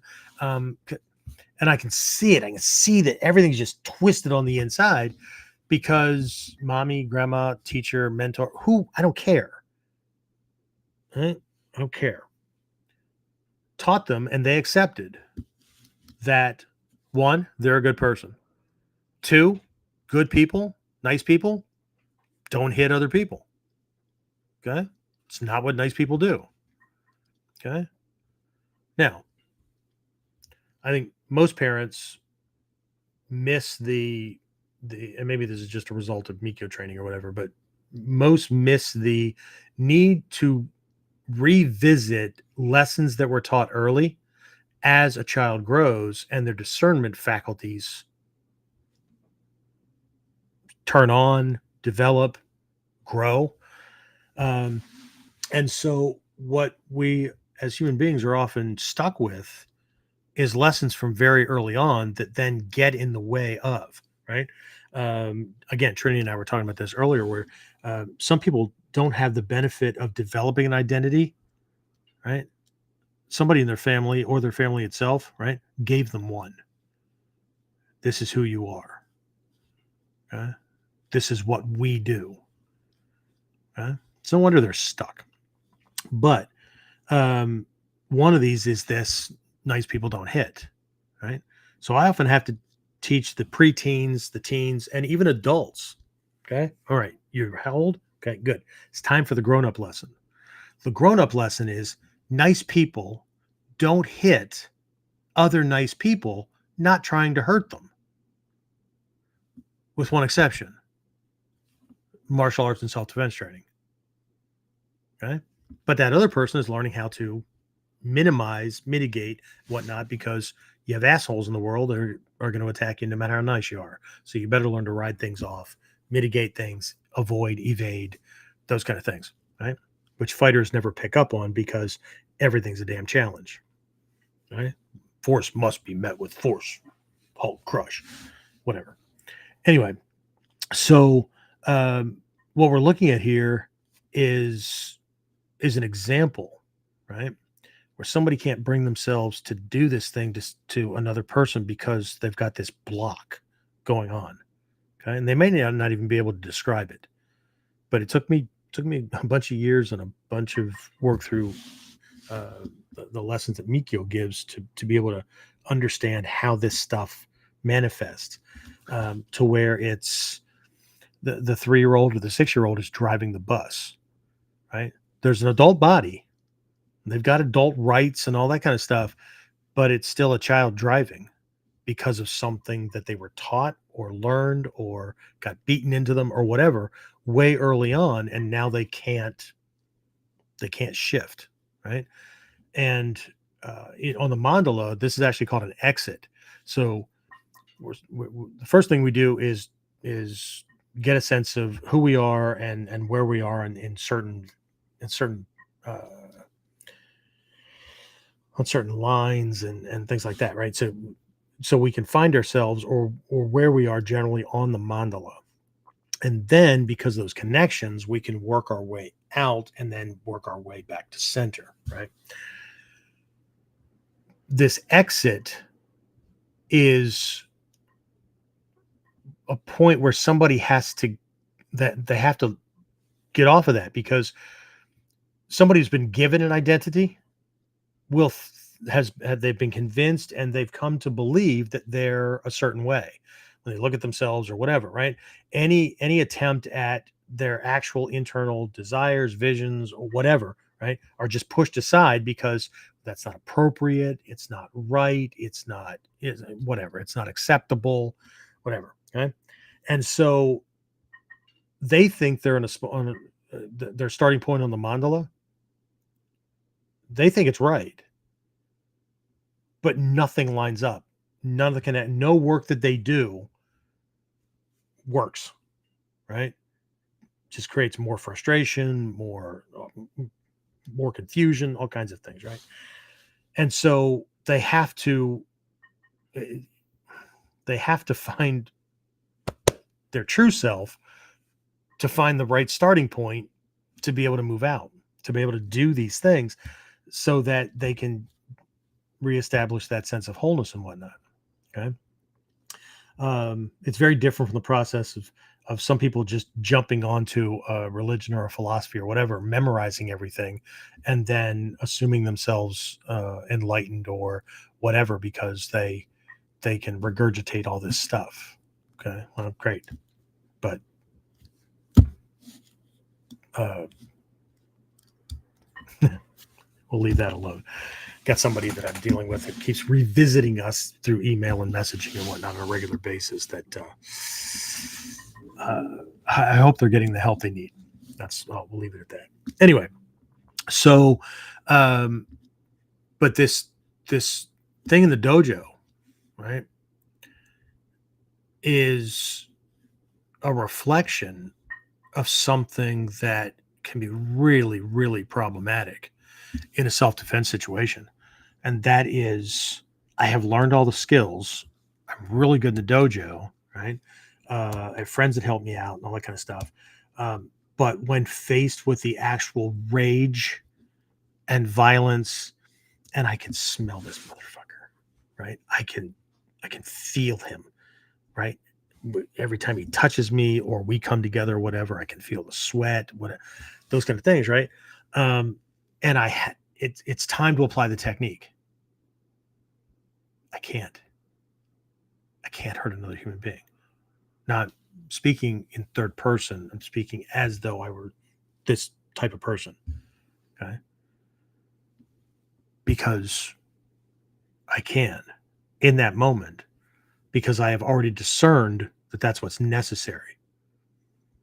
Yeah, but like you're the spiritual guy and you understand karma. And like if you do harm, right, that sets you up for some bad karma that has to cook itself off. What about the compassion, right? So you may not you may see this person as an animal or a monster or whatever. So that shouldn't be a problem. Yeah, but see, I understand that they probably have one or more friends, family members, they may have a kid, whatever, who is going to suffer because they got harmed or worse. And again, more bad karma. Okay? So there's a trade off. There's a mindful trade off. It's not right. It's the violent action is always out of compassion as well. Okay? But again, not always nice, and they're not exclusionary. They're not exclusive. Okay? I act to protect those around me that need to be protected. But sorry, dude, to stop conflict, to stop this shit that you're doing, I have to turn parts of your body off. I have to make them non-functional so that that stops. So, yep, there's a trade-off. Okay. So for anybody that's in Mikyo or any of these spiritual realms or whatever that are justifying, there are times when and that doesn't generate negative karma. That's bullshit. Negative karma is always produced by negative actions. Now, the intent in Mikyo and in greater Mahayana teachings and whatnot, the intent is what dictates the type of karma and all that kind of stuff, right? But I harmed, bad karma. I helped, good karma. Okay? But that good karma doesn't cancel out the bad karma, because the actions done to this person, did that cause him to suffer? Yes. May it have and probably has caused other people connected to him, innocents as well, to suffer. Yes. Bad karma. Okay. So this is not haphazard. Okay? This is all part of the Ninja Seishin Teki. Okay. Ninja Seishin Teki Kyoyo. Right. The problem in today's world is nobody's fucking studying that. Right? That's why I wrote a book on it. Right? But nobody's studying it because it's not the cool self-defense moves, but it's the reason that a ninja acts or doesn't act or acts in a different way. So again, these internal conflicts that a defender may face when needing to defend themselves or somebody else, okay, it's not just as simple as balancing the desire to avoid harm and the necessity of taking decisive action. They may find that they run into a fucking wall. They have to, but they can't. Or they're in the middle of a technique and they feel that the bones and the sinew and the connectors in the shoulder, they can feel them popping through the arm. They can feel it. They can hear that grinding, snapping, crackling, sucking, popping noise. This guy's screaming, right? Doesn't even get to the scream yet. Doesn't even get to the popping yet, but they can feel that. And all of a sudden, everything gets squeamish and their own muscles shut down to stop that activity. And then they die or get the shit beat out of them or whatever. Okay? This is not as easy as just saying, well, in a real fight, I would. This is why there's this side of the art. Okay? So, again, another reason why a lot of you guys who are personal students of mine get that 8-phase model up front, that framework, right? The 8 phases of effective self-defense strategy. And we include, and not just bullshit superficial stuff, we include situational awareness. That doesn't just mean pay attention, right? To what? Right? There are 113 physiological cues that a human body or a human being could manifest to trigger impending aggression. 113. You only need to know about 6. Okay. Nobody studies that shit. They all just assume that because the kata start with him punching, kicking, or grabbing, I'm just going to wait for that. Oh, really? Okay. That's my signal for escape to safety. Oh, wait, did I develop any escape plans from where I visit on a regular basis? Okay. And how would I do that with family along, with a small child, with an innocent, with right? This is not, well, it is what you make it. That's right. But an 8-phase model, right? General awareness. Again, not situational, general, right? What kind of threats? What do attacks look like? Right? Because at some point, I have to lead my students through. You can decide whether you're going to do it or not. At a certain point, we're going to need to get away from the classical attack models, which, unless we're fighting somebody else that learned stuff this way, that's not coming at us. And we're going to have to figure out how the techniques get adjusted, not thrown away, not reinvented or whatever, but the timing, distancing, angling, the kotsu, the essential nature, right? These core pieces, right? How that technique looks or manifests against uppercuts, different arcs of hook punches, against somebody who's doing a stiletto multi stab or these flicking stabbing cut kind of things, these gouging cuts or whatever, as opposed to this long ass ski kind of thing, right? Otherwise, well, delusion's a bitch. Anyway, right? So situational awareness, escaping to safety, right? De-escalation levels, okay? Distraction or dissuasion. Distraction, take his mind away from this thing. Don't even let him think that you are even aware that you know what he's up to, right? Play the village idiot. Okay? Dissuasion, yeah, that's your line in the sand. Okay, you've either called the cops or at this point, look, dude, I may lose, you may win this big time, but you're never going to forget me.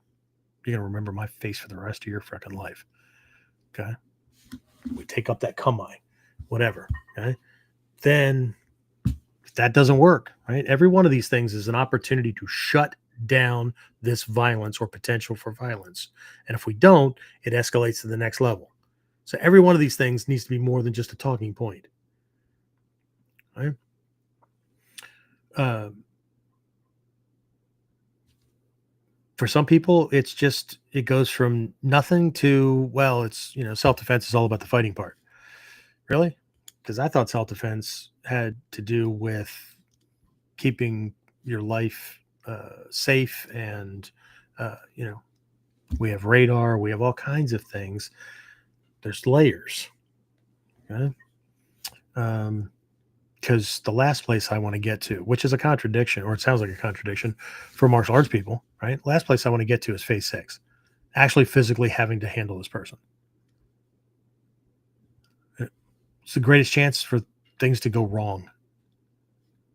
Okay? And I can't protect my family if I'm dead. I can't protect my family from a hospital bed, which is why I've developed a network of people that it would take a phone call or they would hear that something was off.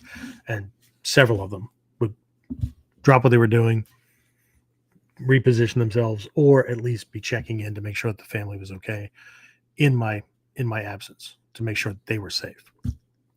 Okay? Because that's what ninja do. Okay? But the last place I want to go is phase 6, because it's the greatest chance for causing bad karma for myself. It's also the place where the most things can go wrong. That's the place where if I don't do it right, I'm going to find myself in jail. Okay? And it's all of those things, right, that give rise to phases 7 and 8, which is post-incident recovery. Okay? PTSD. It could kick in, right? We all like to believe that it won't. Okay? But there's a huge difference, right? The kata is not the fight. The dojo is not the fight scenario, right? Can never forget that. And then the last one is surviving the legal system. That's supposed to be there to protect us, but you describe that situation the wrong way, or have a district attorney or whatever you call them where you live, that's looking to run for a higher office, and they're going to run on being tough on crime or whatever, and they paint you as a vigilante instead of a defender. Shit can go south really, really fast. Okay, and we don't have you don't have to do anything. I have to have systems and frameworks in every one of these areas to be able to operate effectively. Right? But that's why we teach that, right? But again, 4 pillars of discernment in action, right, keep us from getting in our own way, right? Yes, we're protecting ourselves. That's compassion for myself, right? Helping me. But being a protector, compassion extended to help other people. Remember what I said about that enabling? Okay. I step in to help my friend, right? Go home, get the hell out of here, right? But he sees that action as enabling him to now, right? He's going to use me to help beat this guy down where a minute ago he was, in way over his head. See, now we crossed over to enabling, right? And at what point does compassion, the nice compassion that everybody confuses it with, become self sabotage? Does it become self sacrifice? Does it become, oh, Jeff was a cool guy? Yeah, well, he tried to help him, but, took a knife in the kidney and, uh, um, not cool shit. Okay. So, um, the, in a self defense situation, hesitation, self doubt, your body shutting down and not, you can't will your system to apply that technique because of these other factors that are going on, um, that's enabling your attacker to kick your ass. That's enabling. That's giving them. It's giving them one more advantage. Okay? Now,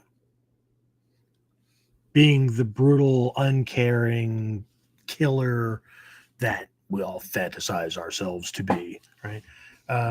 That's problematic in and of itself too, because whether you're a cop, right, and you are limited by use of force doctrine, or you're a civilian and you are limited by the self-defense doctrine, right, which is minimum necessary to neutralize the threat. If you go beyond that, you are now the aggressor and you can be charged with assault, attempted murder, those kind of things. Okay. Check your own laws in your own jurisdiction. But while the self-defense doctrine is worded a bit differently within all of our states, the intent is all the same. Okay, you cross that line, going to jail, and you got a whole different self-defense problem in that realm. Okay, so got to be really, really careful. Okay, so anyway, I'm just going to keep moving through here so we can wrap this up. I don't want to belay this too long, and I'll hold questions till the end. But I'm going to give you 4 pillars here, what I call 4 pillars of discernment in action. Okay, and this is these are things that are part of training, directly or indirectly, right? To make sure that the training is what it's supposed to be. Okay. Not the kata and our ability with those, not even necessarily the physical skills, but the training and preparation for being able to operate in that bubble against somebody where the consequences of the wrong mistake, too many mistakes, or hesitation or whatever, that's a check that you can't unwrite. Okay. So, first thing is concept of mushin, right? No mind. Right? It doesn't mean you're not thinking. Doesn't mean that you're not processing things. Okay. Mushin at its core is a state of mental clarity and responsiveness. It's just action. But remember that this is right brain leading, not left brain. Okay. But at its core, it's free from hesitation just as much as it's free from overthinking, because overthinking creates hesitation. It creates a time gap. Hesitation, when most people think of hesitation, it's nervousness or it's those kind of things, right? But overthinking, right? Or not being able to like decide between this target or that target, or I really want that technique, or I want to be able to, this is my favorite, I want to be able to apply this kind of thing, right? And every little microsecond counts. Okay. So, uh, training kind of has to look different, right? Because to achieve this state, right, this allows for appropriate and spontaneous reactions in high pressure situations. So we have to do things where we, or if we're a teacher, right, students are forced to have little decision making dilemmas so they can feel what that kind of hesitation uh, feels like, how it's created, those kind of things, right? If they can't feel their mind trying to get, it's stuck between two, and they may, this one or that one, and then they go whatever. Well, that's all fine, but that's where the training has to change so the uke um, isn't the sacrificial lamb anymore. As a matter of fact, they stop being an uke and they begin being a techie. Teki, Teki. Okay. Teki is an attacker. Okay. That doesn't mean this just devolves into all out sparring and bullshit like that. What I mean is, at a certain phase, we might just say, okay, you've got 2 seconds, right, to tag the next target. And that's a lifetime. That's forever. However, what that means is the partner throws that punch and we do uke nagash. But what they do is when they throw the punch, they do it as different types of fighters. So different targets are open. So they don't tell what kind of punch they're going to throw. It's not always going to be at ski. It's not always going to be predictable, right? So they throw something, we avoid uke nagash or nod, right? And then have to pick something.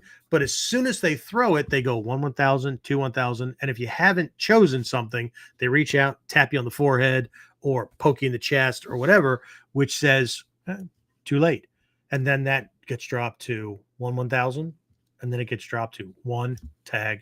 And then it's just, if you left yourself open, if you left yourself in range, if you haven't chosen. So that teaches a student that if they don't have something, they don't perceive it right away, they reposition, they wait for the next one kind of thing. But they've got to get out of the left brain. They got to get out of that intellectual thinking, because that kind of training mode is detrimental. So the training has to evolve, not necessarily the complexity of the techniques. Okay. So Mushin, right? We're developing this thing to where we become strategy and tactical operation in action, right? It's discernment in action. Okay. So first thing, or one pillar is developing this Mushin. Okay. Anybody's ever narrowly avoided an accident or whatever, right? Driving, you probably recognize this because you didn't think about all the moves that your feet and hands and whatnot took. You just needed to move the car a certain way, slow down, speed up, or whatever, and your feet found. But if you had to intellectually do what people do in their training when they're making decisions, you'd have been fucking dead, right? Maybe not that far, but right, you wouldn't have avoided the accident because your left brain can't do all that stuff. What can, it just has to do it 1, 2, 3, 4, 5, right? Right brain operates like a spider web and it's multi-layered, so it's able to do multiple things at the same time, right? We need to make that jump. Okay. So next pillar is the incorporation of real life scenarios. Okay. Now, this is not about like going out to the bar on Saturday night, picking a fight, and then, checking out of the hospital the next day or two and repeating everything until you don't have to do that last step. Or you can't do that last step. This is looking for, right, doing research. If you're going to be scrolling YouTube videos anyway, scroll CCTV things of actual attacks. Watch sport fights, but not from the perspective of who's winning or who's your favorite guy or who did the cool move or whatever, but looking for incidents of hesitation, right? Or somebody's demeanor changed, right? Where their spirit broke or something like that, right? Or they failed to act when they should have acted, right? So what we're looking for is or are situations where individuals hesitated to act, or also find stories, right, where somebody flat out says, right, I've the number of martial artists that I've talked to, like we'll do parades around Halloween where we hand out coupons, all that kind of stuff. Students are all dressed in uniforms, and some of us will dress up in hakama and armor and whatever, right, get people's interest, give them a coupon for a couple of free classes or a discounted program or something like that. But I'll, go to hand something to somebody, or we'll just strike up a conversation. They did martial arts or whatever. And I go, we're really more on the self-protection, personal development side. Go, oh yeah, self-defense. I don't know, man. I know the way I am when arguments happen. Just not sure I could do that to somebody, or I'm not sure that I wouldn't hesitate. Or okay, remember those things. Okay. Because they're real life stories. Okay. Or find stories, right?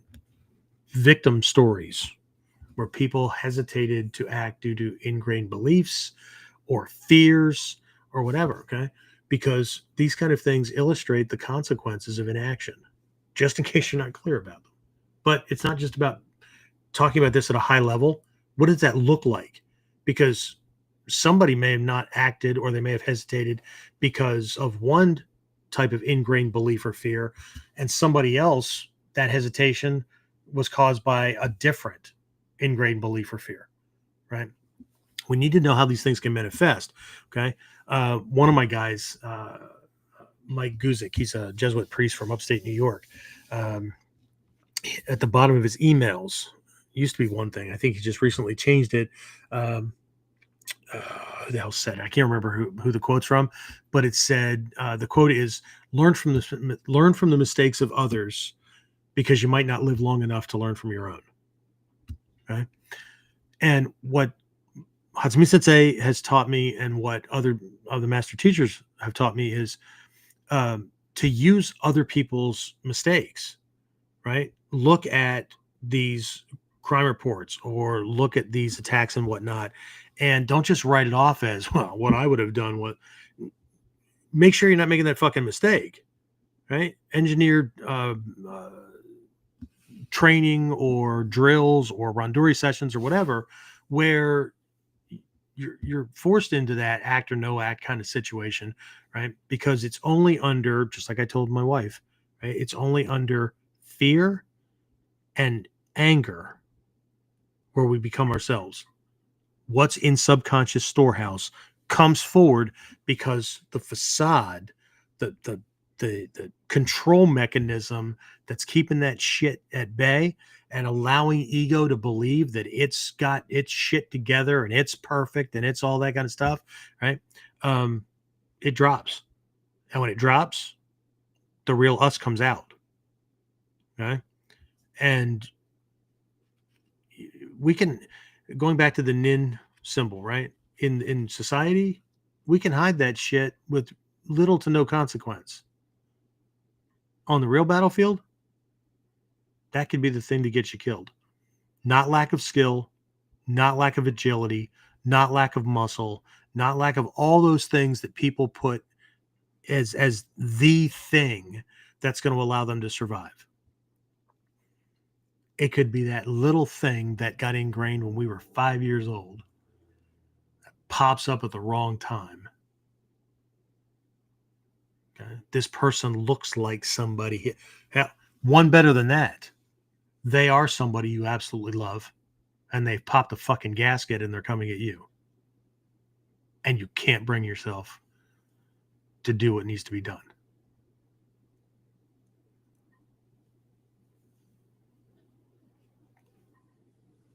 Not wanting to live with the grief, not wanting to live with the guilt, not wanting. So, what's the other option? Well, don't live. That'll solve both problems. Okay. So, start there. And then again, right? Spend some time analyzing, thinking about, understanding, right? Or how understanding and overcoming these internal barriers is absolutely crucial for effective self-defense. This is the shit nobody talks about because everybody wants to learn the techniques that are on the densho. How many people have even touched upon or spent any time trying to ferret out the information and whatnot that's on the makimono from the Gyokoryu, Kotoryu, Tagagi Yoshoryu, whatever, right? How warriors think and these other things. These are things that I try to hint at or go into in KUDEN. We see how many people show up because this isn't the cool stuff. It's not cool. It's the critical stuff. Right? People confuse learning the techniques of the Takagi Yoshoryu as learning Takagi Yoshoryu. No, you learn the techniques of the Takagi Yoshoryu. The why, the how, the things that lineage held sacrosanct, right, sacred, that made Takagi Yoshin what it was, or Gyokoryu or Togakure or whatever. Okay? It's not the same. People want to be warriors, but they don't know what that is. They know what it looks like in certain preferred aspects.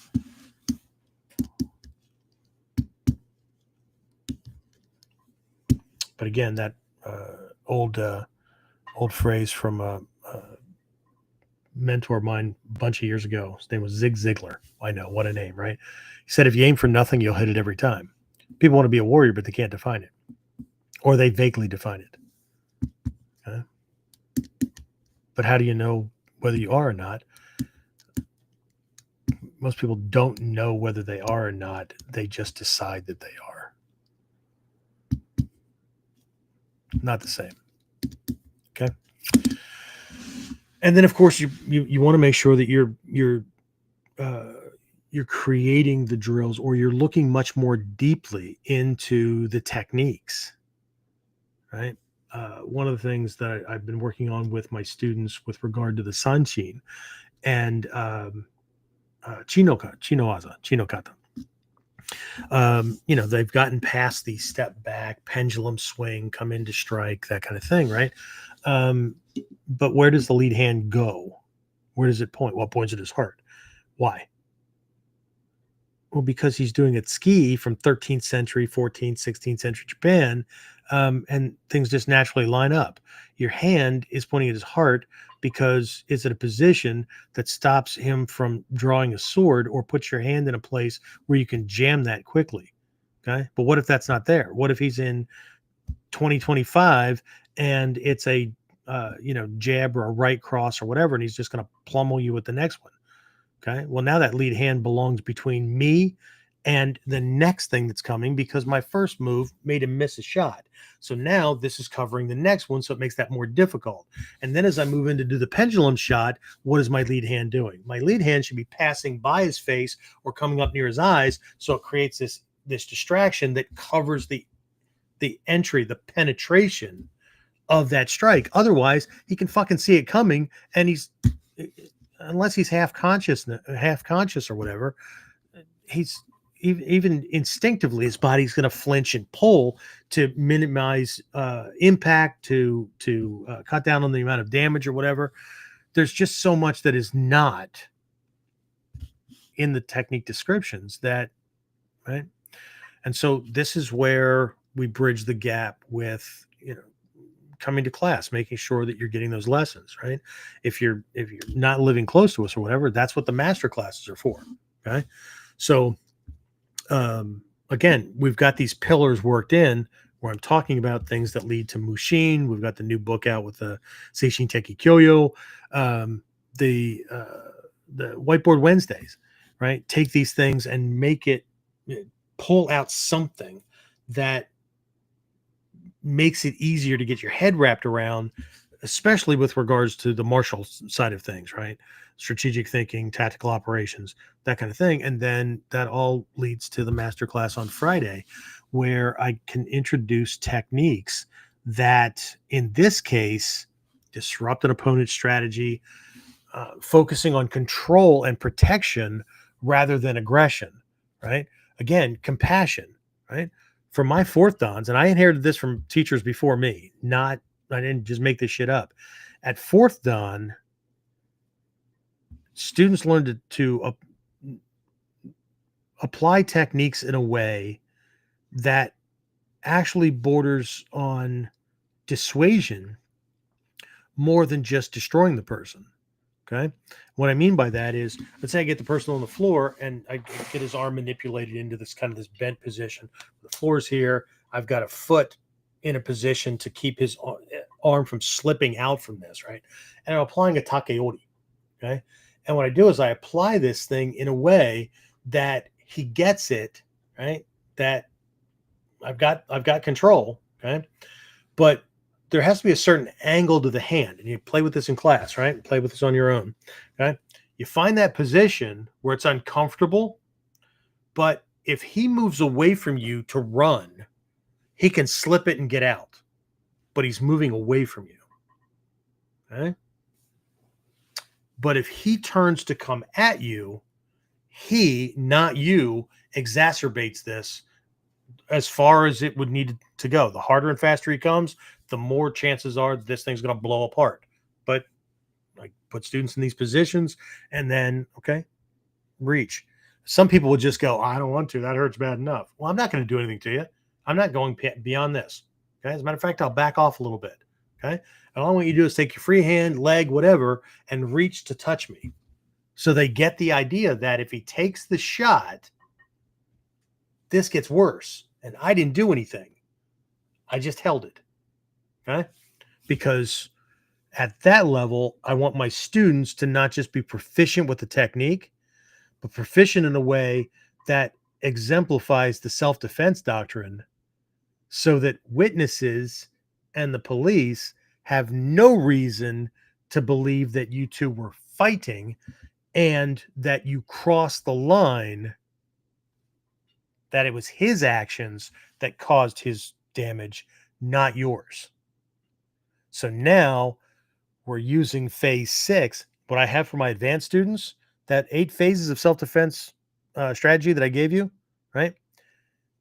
There is a version of that 8 phases exactly in that order that goes into phase 6, the physical self-defense. Right? I already described the dissuasion, all that kind of stuff. But the way the technique is applied that allows him to be able to get away, he can get away, reset the fight to 0, and come back. But now I have legal justification for applying something more, worse, whatever, because I tried to use dissuasion. Okay. So, but the whole thing is is not leading to, it's developing evidence for my defense in phase 8 when I have to defend against the legal system. Okay. This is multi-layered, just like the Sanshin, just like the Kyonopo, just like every technique, where there's 3 levels of transmission. Okay. So again, not sure exactly what I'm doing for Whiteboard Wednesday, but just know that this is all going to culminate with this whole idea of how do I do as little harm, but still be effective, right? Because what I want to focus on this week is using methods that align with ethical self-defense principles and the importance of practicing them to build both competence and confidence, right? And the ability to adapt to any given situation, right? To the threat level, not just be on or off. Because the way these systems were passed down to us were for battlefield. They were for use during an era where you can kill somebody and leave a chopstick looking kind of thing in his fucking ear that, yeah, that was payback. Yeah. It's not the same, right? Anyway, what else do I have here? So again, just kind of wrapping it up. Okay, the focus again, integrating compassion and discernment in daily life, but it's our lives are multifaceted. So what's going on in any given day, right? So again, key takeaways: importance of balancing compassion with discernment in both personal relationship and self-protection scenarios, right? If you haven't already downloaded the 8 phases worksheet, right, or you're a student and you can't find yours because you're all about getting onto the physical techniques and not really thinking like a strategic or a tactical or tactician kind of person, then when this stuff goes up or out and it's ready, then and on the different platforms, we'll make sure the link is on there that you can go to the site and download that. But what I really want to kind of leave you with is a little exercise for the week, right? And that is to reflect on your own tendencies toward helping or enabling, right? Are you helping or are you enabling, right? And or have you gone beyond that and you're actually doing harm to yourself, right? And that includes like taking away energy and resources and stuff that could be used to help other people um, in the family or in the group or just other people in the world that you've got this tunnel vision going on that you've got to save this other person because you don't want to feel whatever it is. Okay. um, but not just reflecting on these things, but how you can apply these insights to foster healthier interactions. Right? Okay. And again, right, don't forget, we've got the upcoming Whiteboard Wednesday, 3 o'clock Eastern. That'll be coming up. Again, same format, same places that you normally catch this thing, but 3 p.m. Eastern, right, Wednesday. And then the upcoming masterclass on Friday, 6 p.m. Eastern. That'll be via Zoom, and that's a closed one, so you have to register for that. And again, grab these other resources and stuff. I just recreated the front end of onlineninjaacademy.com. So if you haven't checked that out, if you, or it's been a while since you've been there, looks completely different, right? I decided to tighten things up and focus a whole lot more instead of just throwing up a whole lot of do-it-yourself programs or whatnot. They're still there, right? They're still on the site, but I told folks earlier in previous episodes, right? I'm looking to uh, vet students and applications much more, much better, right?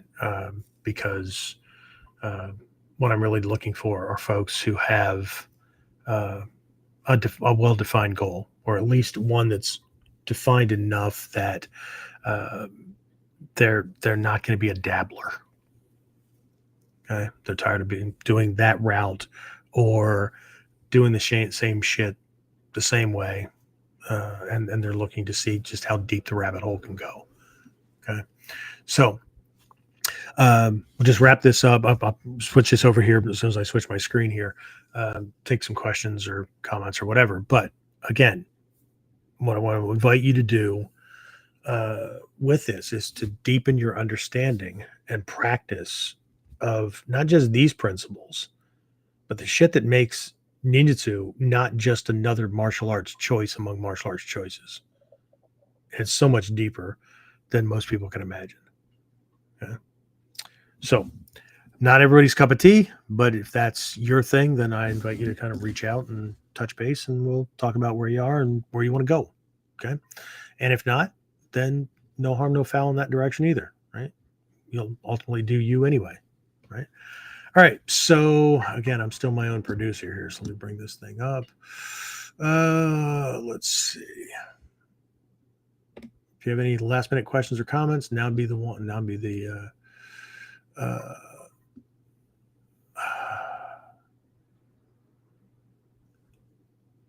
I have no idea what some of these comments are, so I'm just going to ignore them. All right, so let's see. Dave Fletcher says the gross feeling of the joint separating is real, and it happens really quickly. Yep. First time I experienced that as a military cop, this guy was a weightlifter and stuff, and that leverage works really well. And as soon as it happened, looked over at my team lead and I'm like, shit, this guy's going to need to go to the first thing I thought was, oh man, police brutality, all kinds of shit, except he was like enraged and violent and all that kind of stuff. And anyway, popped it and whatnot, sent him on to the dispensary. They did x-rays and all that kind of stuff. He was that fucking drunk and his joint was that relaxed and stuff that it slipped back in, and we had the equivalent of a is it a strain or a sprain, whichever, class 1-ish, not quite 2.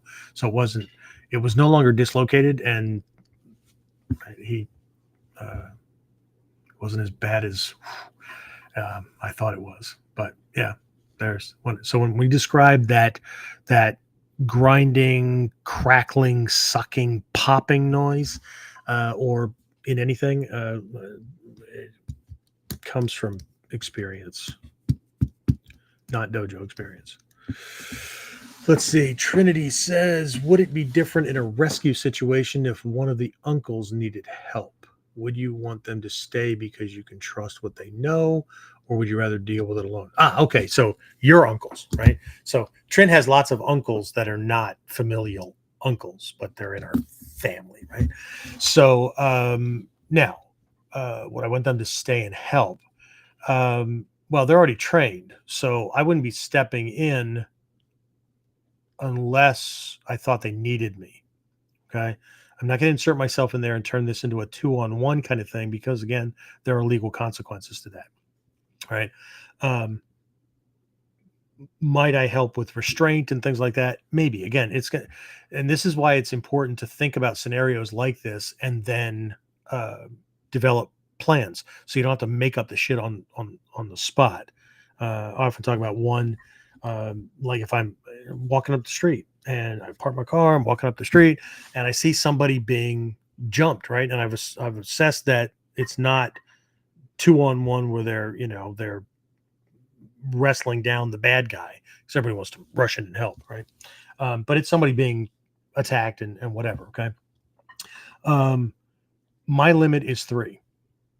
Okay. And no weapons involved in that 3. Okay. So I will step in. Okay.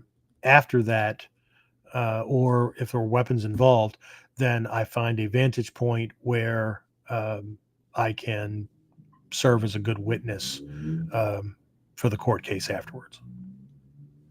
Okay. But again, that's just one particular kind of thing. So now, to answer your question, it depends on the uncle, um, and what I want them to help. Um, again, it would depend on the situation, and if I wanted them to help, that would already be determined by my entrance in, how I was coming in on it. Okay. So let's say that they were applying a takeori, right? In law enforcement, it's often called a goose neck come along. So they have it, but this guy's really wiry and they're trying to hold on to it and hug it, right? I might move in and catch the other arm and either apply one or adjust to that because they're already in the restraint phase or whatever. Now, if they're being pounded on, then, I'm going to have to deal with that kind of scenario as well. Would I want them to stay? Um, that's not the same kind of ethical dilemma because the ones that you're talking about wouldn't turn this into a 2-on-1 beatdown. It would ultimately be about making this guy go away or to get him into a restraint position so the cops could be called. Okay. So if they were already worn down or whatever, what I might say is, I got this, call 911, right? Call the cops because now that I've inserted myself, reset the situation. So the 8 phases are different because it's not about him anymore. It comes to me, right? And so I've already distracted him away from my friend, right? Because it's not always about me. Distracted him around this way. And then the dissuasion is call 911, right? So now the guy knows the cops are coming or other help is coming. And so he has other decisions to make and things like that. So it depends, right? There's so many variables. I can't give you a set one. Hopefully that helps, right? Or would you send them away if you were in the situation together? Now, if we're in a situation together and somebody comes up and decides they're going to mug us, the first assumption I make is that this is not just a one guy. Okay. And if it is, there's probably already a weapon out.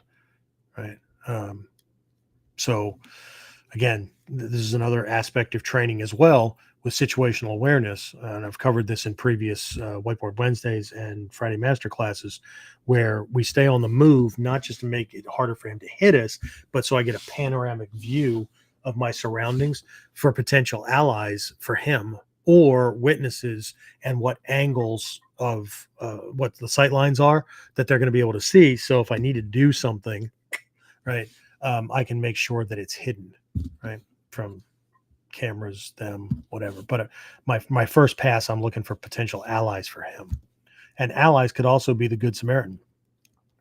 Don't forget, people with good intentions, right?